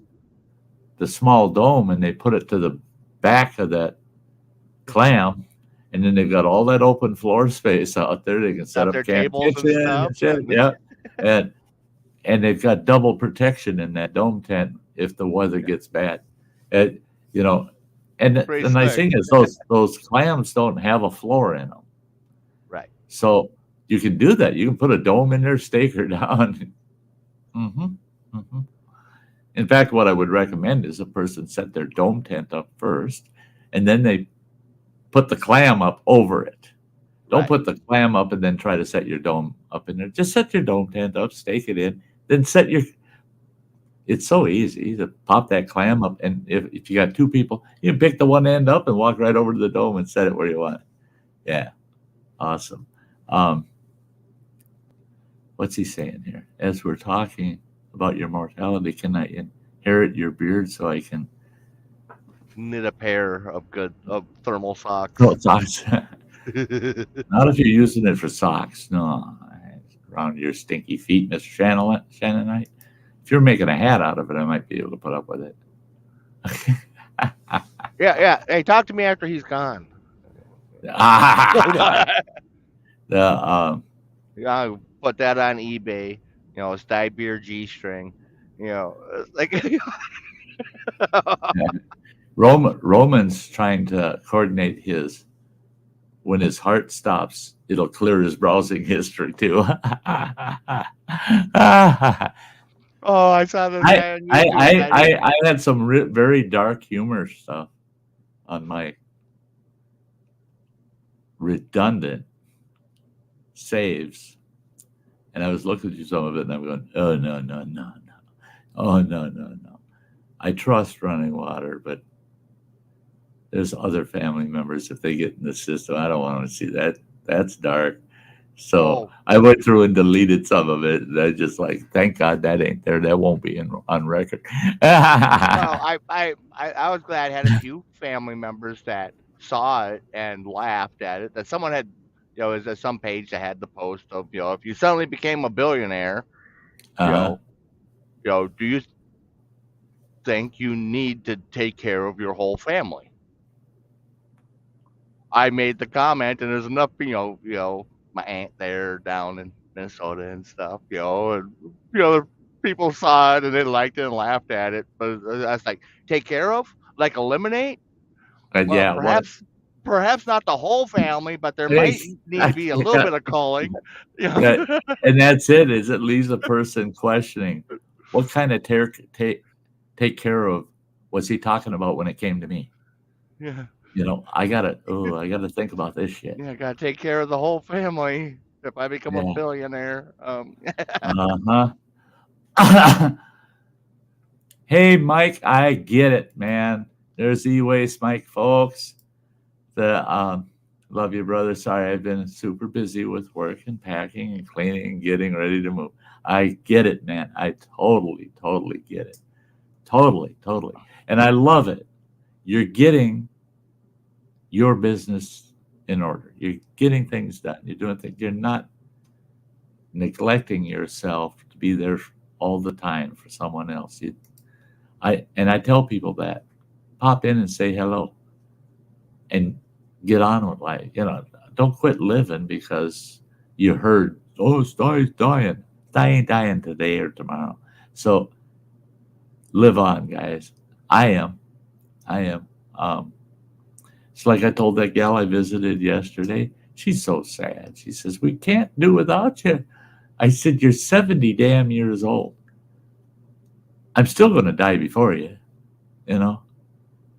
She says, well, we're only 4 years apart. I said, yeah, and I'm still going to die before you, even if I don't have cancer. I said, look at you. You're going to live to be 105, for God's sakes. I said, quit with this shit. And when we parted ways, I was heading out the door. She said, you take good care of yourself till I talk to you again. I said, yeah, don't worry about it. Life goes on. She shook her head. She started laughing. She goes, you old fucker. She said, I can hear you saying that on your damn deathbed. Everybody's saying, oh, but Sty, we hate to see you go. It's the end. And you'll say, yeah, don't worry about it. Life goes on. Well, why not? I mean, it does. It goes on with or without us. Life does go on. Roman Violet, dust in the wind. That's right. Oh, but that was one thing that gal yesterday. She says, you and your damn dark humor. I told her, I said, I bought my urn, I got it sitting right over here. I said, oh, I didn't tell you. I bought a place. And she goes, you bought a place before you found out about the diagnosis? She said, that's a shame. I said, no. I bought it well before the diagnosis, and I'm very glad I did. And she goes, where? What is it? I said, well, right now it's in my YouTube studio. I said, it's about this square, about that high. I said, it's beautiful, all hardwood, awesome cottage, awesome Sty Shack. I said, it's my urn. I said, it's hand carved, it's beautiful. I said, yeah, it's nice. She goes, that is dark. I said, think about it. When I bought that thing, I didn't realize it till I got it. It said right on there, will hold up to a 200-pound individual after they're cremated. I weighed 257 pounds when I bought that. I was pretty damn nervous. I thought, there's 57 pounds reduced to ashes that ain't got nowhere to be. So it's going to be the kind of thing like, I'm here, but my ass is out there. There wasn't room for me. And she goes, that's terrible. Did you reorder one? I said, no, I don't have to, because I went down to 141 pounds and now I'm up to 164 pounds. I got enough room to have company if I want. I said, it's going to be a nice place to spend my eternal retirement, because I even got room to have people stop in, She just shook her head. She says, you are absolutely ridiculous. She says, I can't believe that you're. I said, oh, come on, cheer up, where's my poor dog sitting in a broken down truck? Poor Bean. Poor Bean, my ass.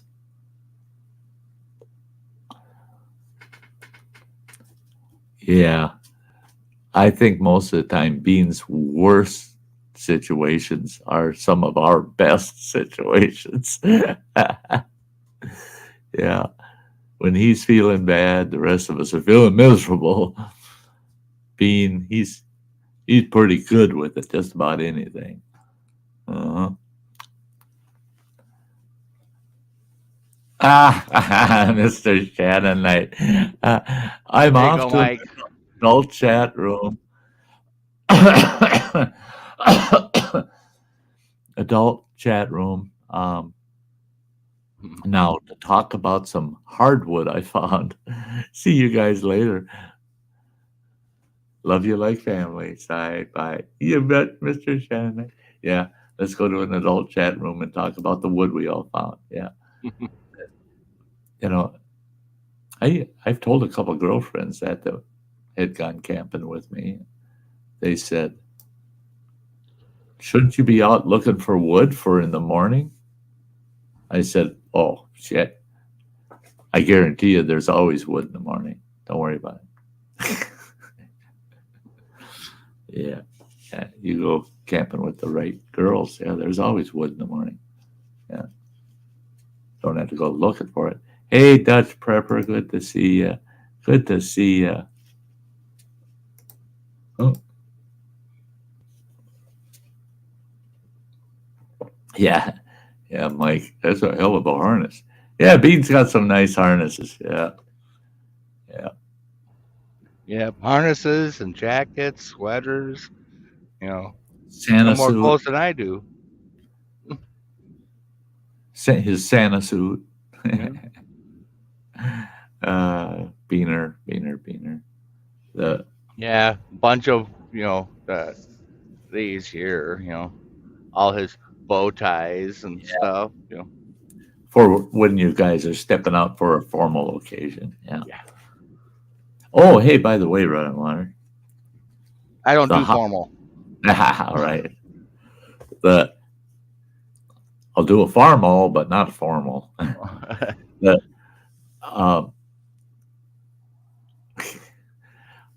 I'll tell you what.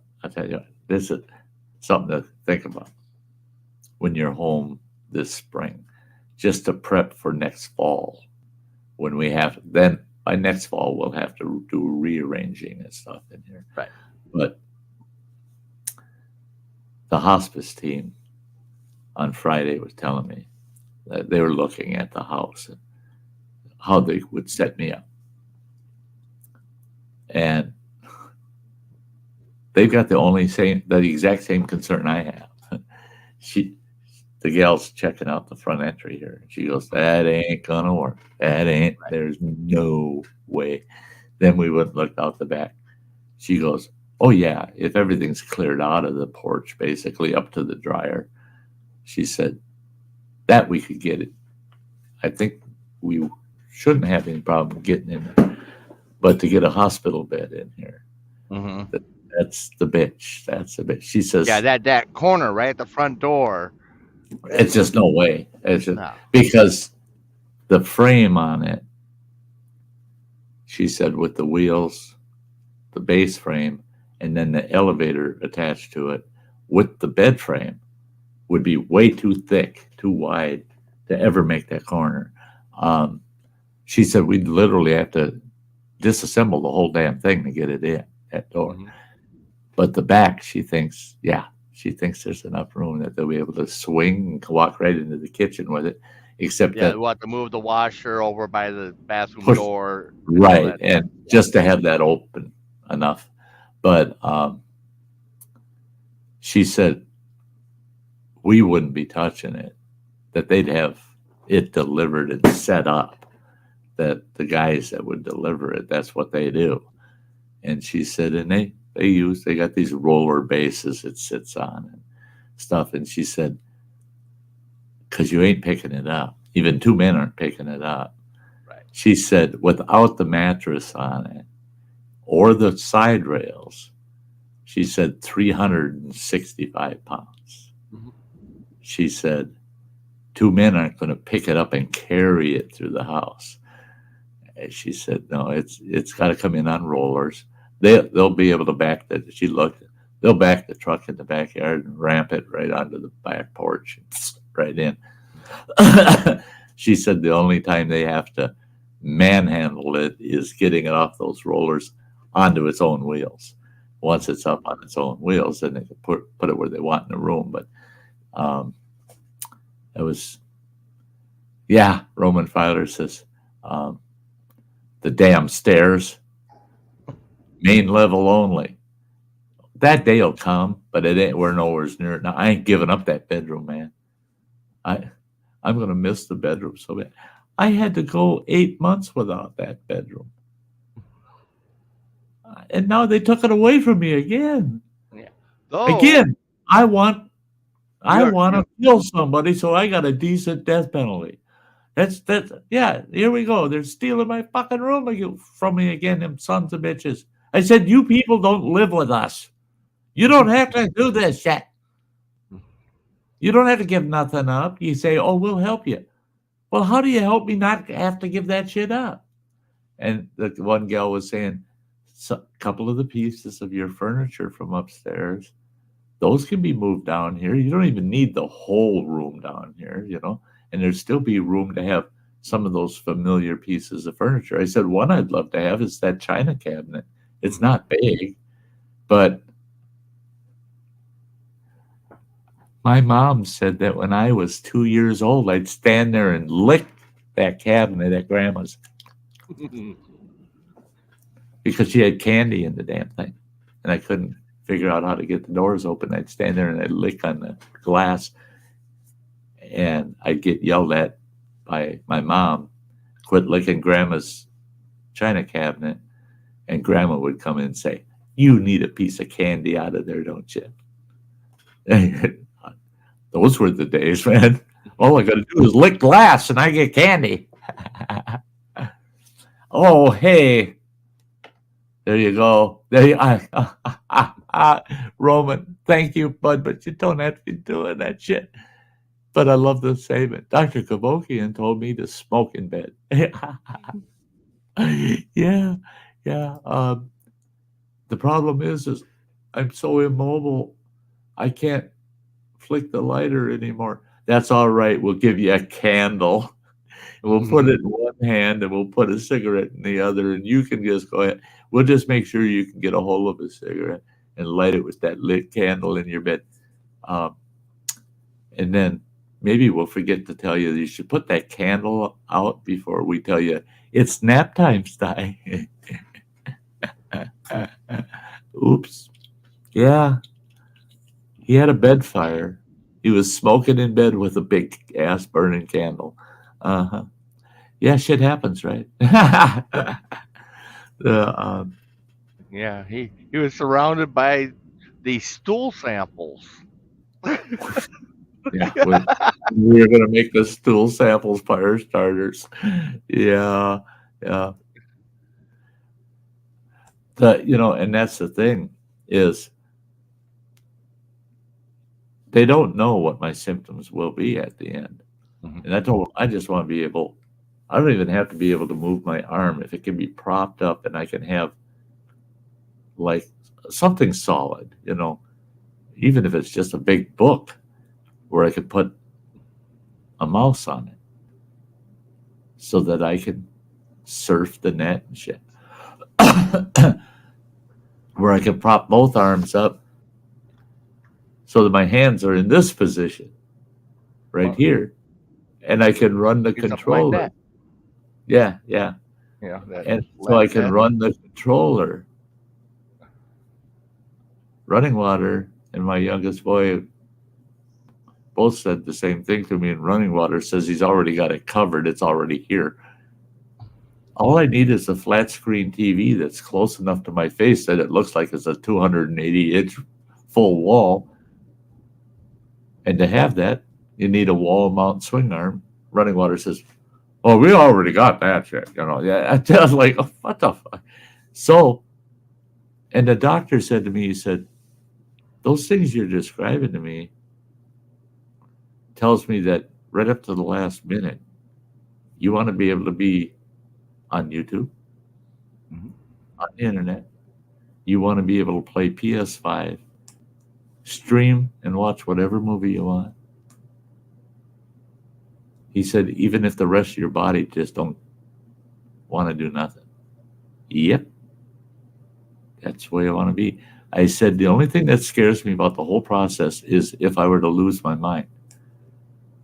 I want to be coherent. I want to know who I'm looking at in my room. I want to know who my friends are. I don't want to ever lose my mind. Unless it happens super fast and I totally lose it. I know people that I knew them their whole lives, and then they lost their mind, and they're happier than not. They were happier than they were before they lost their mind, because they don't know they lost their mind. They just think that's that's. What do you mean? There's nothing wrong with me. They don't get it. Well, no, you're nothing like you used to be. You lost your mind. You're full of shit. I'm fine. Yeah, but you saw Uncle Bob walk out of the wall just an hour ago, and you said he took a piss in the corner of your room. Well, that's Uncle Bob. He does shit like that. Uncle Bob's been dead for 15 years. Well, I should have stopped doing stuff by now. That's why he was able to walk through the wall, you moron. He's a spook. And you saw him. Hell yeah. I see all kinds of people coming and going. That's because you lost your mind. I didn't lose my damn mind. You did. Don't give me any shit. And by the way, who the hell are you? You know, if you totally lose your mind, who gives a shit? Because you don't even know that you lost it. I just don't want to know if I'm losing my mind. I don't want somebody to tell me I'm losing my mind. Don't go there. That's my most precious asset. It's my thinker, not my ticker. It's my thinker. I want that intact right to the end if I can. Well, see, and I had figured, because see, all that wiring for the modem and all that stuff comes through that closet in the office. You know, comes through the outside wall into the closet. It's like tacked to the floor, and then it comes through the wall there.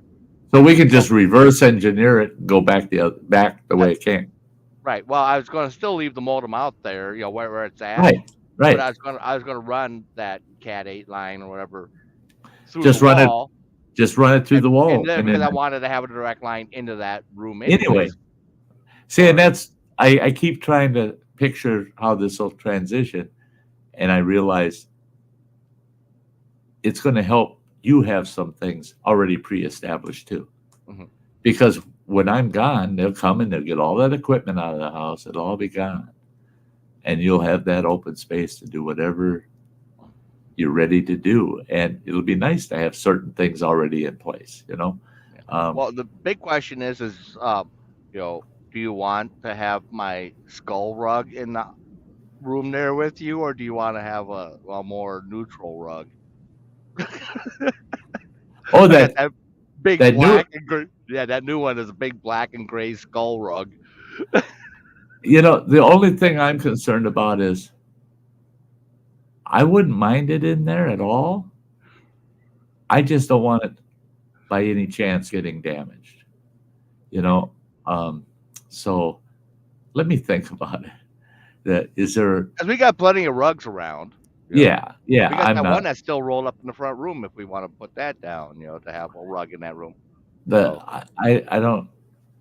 Oh, that's right. We got this one that was from the front room here. It's still Then I put that abstract brown tone one in there for your studio. Right. But yeah, and the thing is there's certain things that for the hospice side of it, they want a certain way. Mm-hmm. They're not forcing it, but they really strongly suggest you do this or that or that. And they may not even want a rug in the room because they want the ability to move IV poles easily and things like that. So I'll talk to them and find out. And for sterile reasons that they can clean up easily. And we'll see. And good Lord willing, that's going to be a while down the road. We got time to figure it all out. E-Waste Mike. Running Water could stop liking you for a comment like that. He says his brother can move back in. I'll move Marine Mom in before I move my brother back in. Oh yeah, I would too. But I was also thinking, you had said, part of that treatment, it's gonna, Roman. really affect temperatures for you. Like you're not gonna handle cold, and that's the warmest damn room in the house. Right. Yeah. When we talked about that, I've been thinking about that. And next winter is when it'll really affect me. That'll be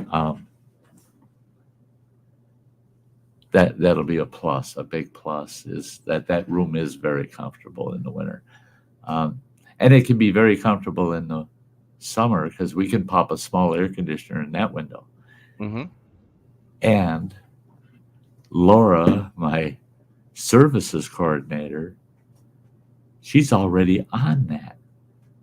She's said, I'll get you an air conditioner. I'll get you an air conditioner for your house there. I said, well, we got a small one that we put in the living room. She goes, yeah, it belongs there in your living room. No, we can get you one for that bedroom. I said, I don't know how you're going to do that. She says, oh, no, I know resources where I get you an air conditioner in that room. And it'll stay after you're dead and gone. It'll stay. She said, so your boy will be one air conditioner up, I said, well, that sounds better yet. I said, that's cool. That's cool. I said, I don't like thinking I'm leaving anything. Oh, look at this shit. E-Waste Mike says, Sty, I'll come and take care of you. Party time. Hey. Yeah, gonna take care of you. Yeah. He's out of here. But I ain't going to tell anybody for a month. I've taken enough months vacation pretending that I'm taking care of Sty, who's been taken care of, and play his PS5 while I'm here visiting. I'll throw his ass over in the corner of the room and use that nice, comfortable, reclining and elevating hospital bed. That's cool, man. This is a good gig. Yeah. But yeah,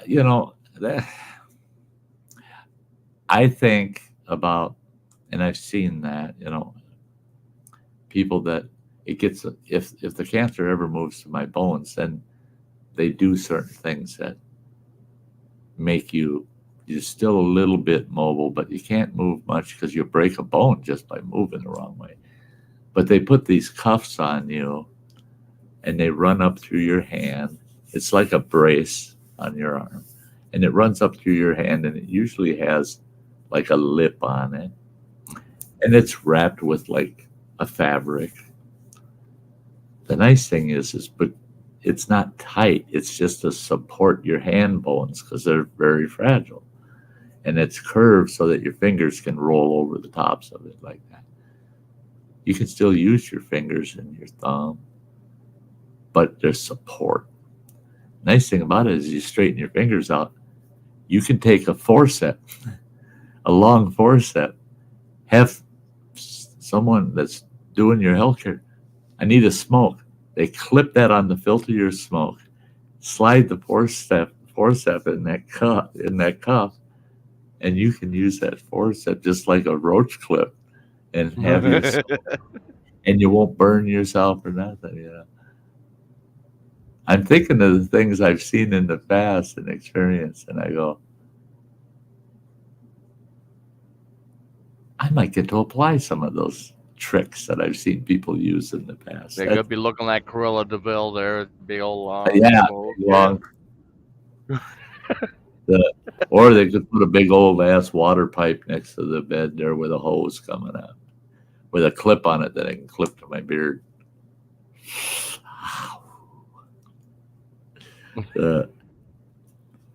I asked the doctor, and he burst out laughing. No, he did. It was a good belly laugh too.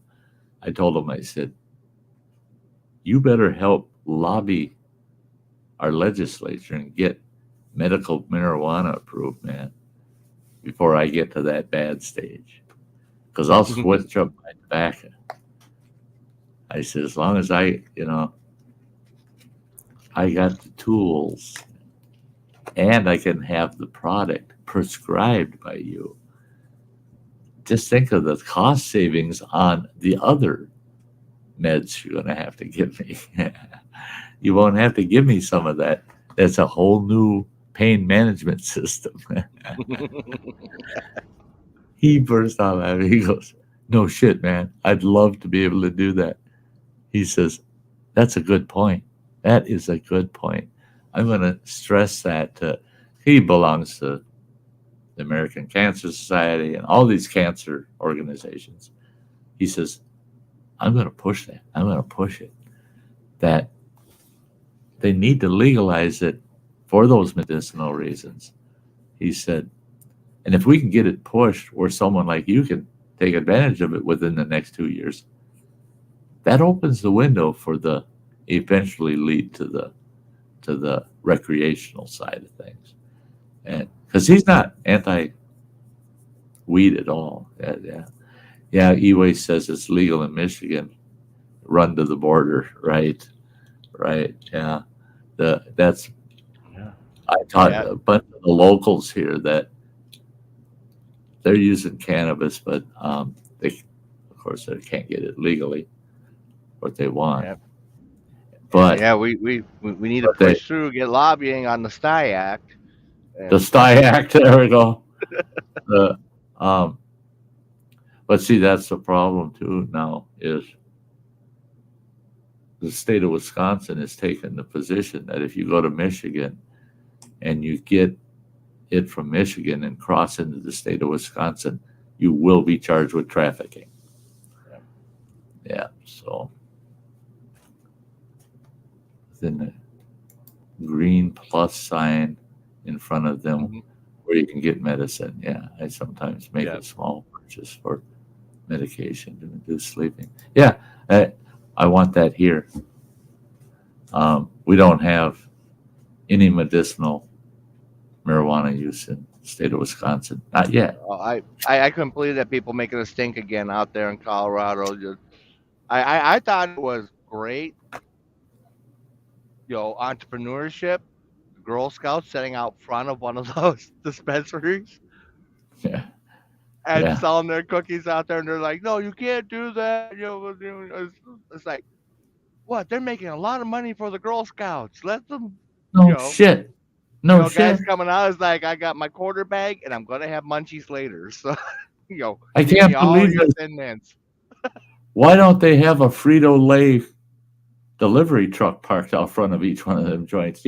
Come on. Every vendor that sells any snacky shit would want to be out right on that block. I mean, get real. Get real. Hostess truck out front of the place, selling out the back bumper. It's you think they do it? It's like embrace that. That's good money. There, Roman says, Sty, medicinal marijuana spokesperson. Oh yeah, they do those commercials. They show the decrepit. Even though I got thick skin, but those commercials still freak me out. They'll show a guy. He looks like a Holocaust victim, and and you can hear the oxygen just is blowing the couple of hairs he's got left. And smoking will kill you. Oh, yeah, you shouldn't smoke. What the fuck? So you took this. If this guy's really as sick as you're making him look, if he's really that sick, you better be kicking him some. I mean, he better get some sympathy snatch out of that deal. I mean, you got to be massaging that boy really good with some money, some playtime, some sweet honeys. And I wouldn't do an ad like that. Would be your fucking cancer spokesperson in that kind of condition without a really big fucking price tag on it. It ain't happening, you sons of bitches. To me, that kind of shit, that kind of advertising is sick. It's sick. It is. That's like saying, oh, look at all these photos of dead children in car wrecks. Don't drink and drive. I agree, don't drink and drive, but fuck, don't show me the kids, the dead kids. What the fuck is wrong with you? Why did they have to do that shit? No. Yeah, edibles. Yeah, I see that. The lawn dog talking about the The gummies. Phil Patterson, everything spicy, found out he shouldn't help himself to the kids, the adult kids, candy without checking with them first. He found out the hard way. Yeah. Shouldn't have dipped in that candy jar there, Phil.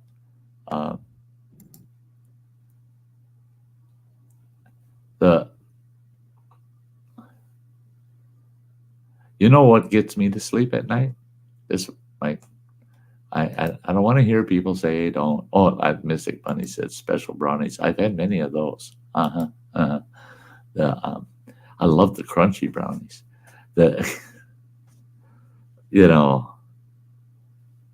We set a lot of good bud aside to make brownies with, and all the seeds after we're done gleaning. I should shut up. I'm kind of let some old secrets out. But then, hell, way beyond statute of limitations. That was back in the 70s.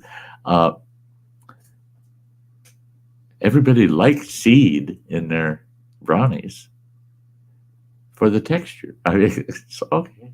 So you didn't have a lot of waste.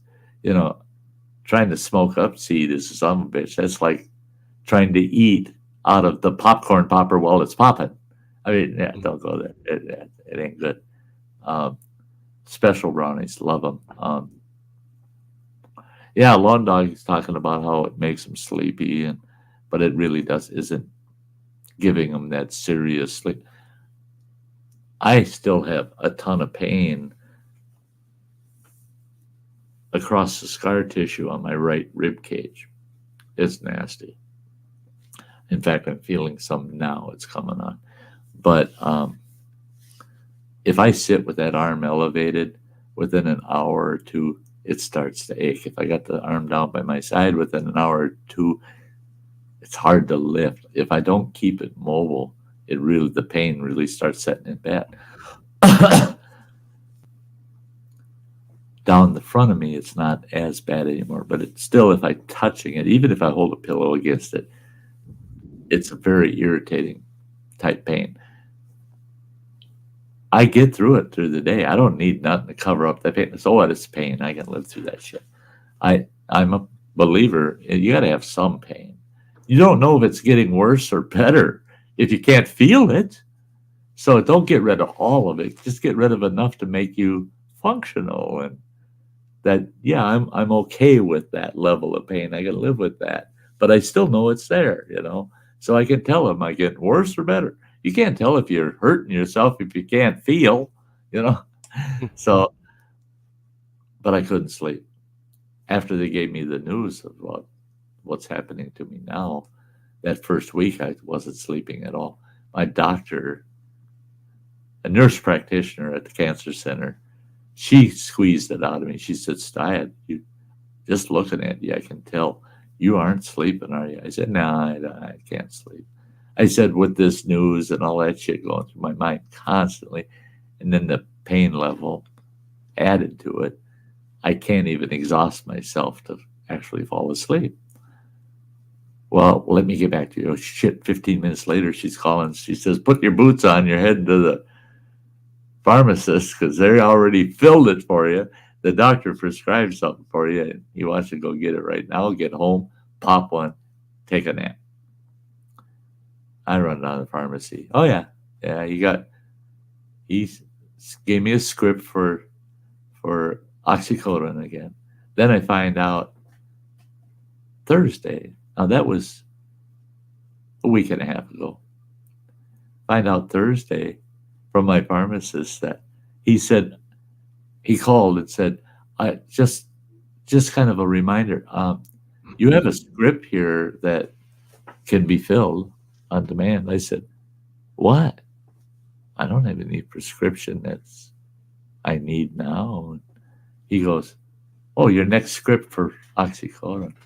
He said, "I just want to remind you," because he said by the second week of February it'll expire because they're only good for 30 days. You got to fill it within 30 days, or that script's no good. I go, "You gotta be kidding me." He goes, "No, there's another script for Oxy for you." He says, "It came in just a couple days ago. I just want you to be aware that you only got 30 days to fill it up." Okay. I pop one Oxy half hour before I go to bed. Good night. It deadens the pain just the right amount that I can get in a comfy zone and crash. Once I'm sleeping, I'm good. I wake up in the morning stiff and sore, but I can walk that out,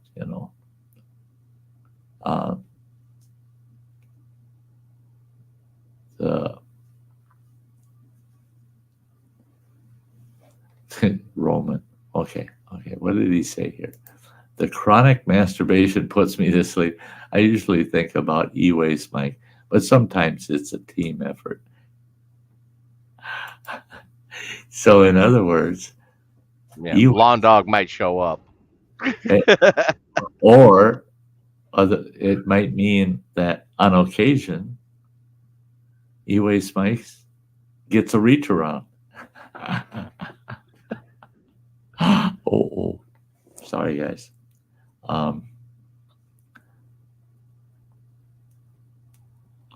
Yeah, lawn dog, you're right. Telling Roman, watch it. That could cause blindness. That's it. I tell you what. When I was a kid, that line's been around for ages. Because I remember as a young teenager being told by a grandparent, you leave them girls alone, you start doing that nasty stuff with girls, you could end up going blind. Well, the first time I had a little bit of that nasty, I wouldn't have mind being blind at all as long as I kept getting that nasty. That's it. I'll take the nasty. I don't need to see nothing, man. Yeah. I got other senses, Yeah. Well, and I get a kick out of it. It pops up every once in a while. It shows up on Facebook. That meme that just keeps regurgitating over the last however many years. That it's like grandma. It's like all kids today think about is sex. Grandma back in the day, it shows her with like 13 kids. Yeah. Oh, they weren't thinking about it back then. No. They were doing it. They weren't thinking. They were doing. Yeah. You're right. The I think originally it was 90-day prescription, and a few years ago they tightened it up. The regulations made it 30 days, which I'm surprised it's not down to 15 days. Guess what? There's certain opiates, and I've been on a couple of them. They will not prescribe more than 7 tablets at a time. But the prescription says you can take 1 tablet every 6 hours. Well, there's 4 of those in a 24-hour day, and they're only going to give you 7 tablets. So you're shy 1 tablet for 2 days per the dosage recommendation. Yeah, you got to come in once a week to get it. And yeah, it's getting ridiculous. I get it. I understand it. I had to deal with that in my career. I actually got funding to help the tribe through its clinical system kind of reform its prescription policies and that, because you get I was going to say right doctor. Actually, you get the wrong doctor. And he would prescribe people 90 days worth of Oxy. They come and fill that prescription. they'd sell it on the street. They go back to that doctor and say, God, my dog pissed on my meds. I had to throw them out. Well, keep your dog away from your meds, and here's a new script. Go ahead and fill it. They get another 90 days, and it's only a month after they got the first one. Take it to the street, sell it. Then they try to hold out, and they wait until it's almost the end of the 90 days and go in and go, Doc, I had to use more than typical this last couple of months. So, I'll give you another script. And then they put a few months in between it got ruined, it got lost, it got stolen. And they were getting these scripts. And they're selling them all over on the street. I mean, all right, I get it. I understand why the regulation exists. I understand that. It's inconvenient if you got the wrong pharmacy. I've got good old-fashioned small-town medicine shop pharmacy. It's a big corporate conglomerate, but they're franchised. So it's a local owner of it. And he's old school. He told me, he says, Sty, when you get to the point where you just don't want to go out, you don't want to drive to the pharmacy here, and they're like, we'll make sure it's delivered right to your damn door for you. Everything, anything you need. He said, even if it's over-the-counter stuff. He says, if you need something off the general access shelves, call me, tell me you need that. We'll bag it up and we'll have it right at your front door for you. Well, I don't give a shit then. If I got to renew my Oxy once a month, that's cool. Yeah. When the script comes in, call me. And he said, well, we're breaking the rules a little bit, but I'll make a photocopy of your driver's license. And then I can take the photocopy and make a photocopy into the file when I fill it. Because they got to have your driver's license. They photocopy that. People say, no, they don't. Yes, they do. Most of them are using card reader copiers. You ever seen those? They stick your ID or whatever card in there, and it runs through it, and it's making a photocopy of it. You don't see them use a Xerox machine or some shit. No, it's just a little black box there they stick it in, and it makes a copy of it. And that's what they were using here for your license, But they have to do that. They have to make a copy of your license for the file every single time you get the script. He says, so we'll just take a photocopy of it, and we'll just make copies of your photocopy for the file. He says, easy peasy. I said, okay, whatever. I keep telling them, hey, you guys know what the hell you're doing, not me. I kind of along for the ride. You're the chauffeur driver. Just make sure the liquor cabinet's full, back here in the back of the car. Yeah, make the ride comfortable. Yeah, be a good chauffeur driver.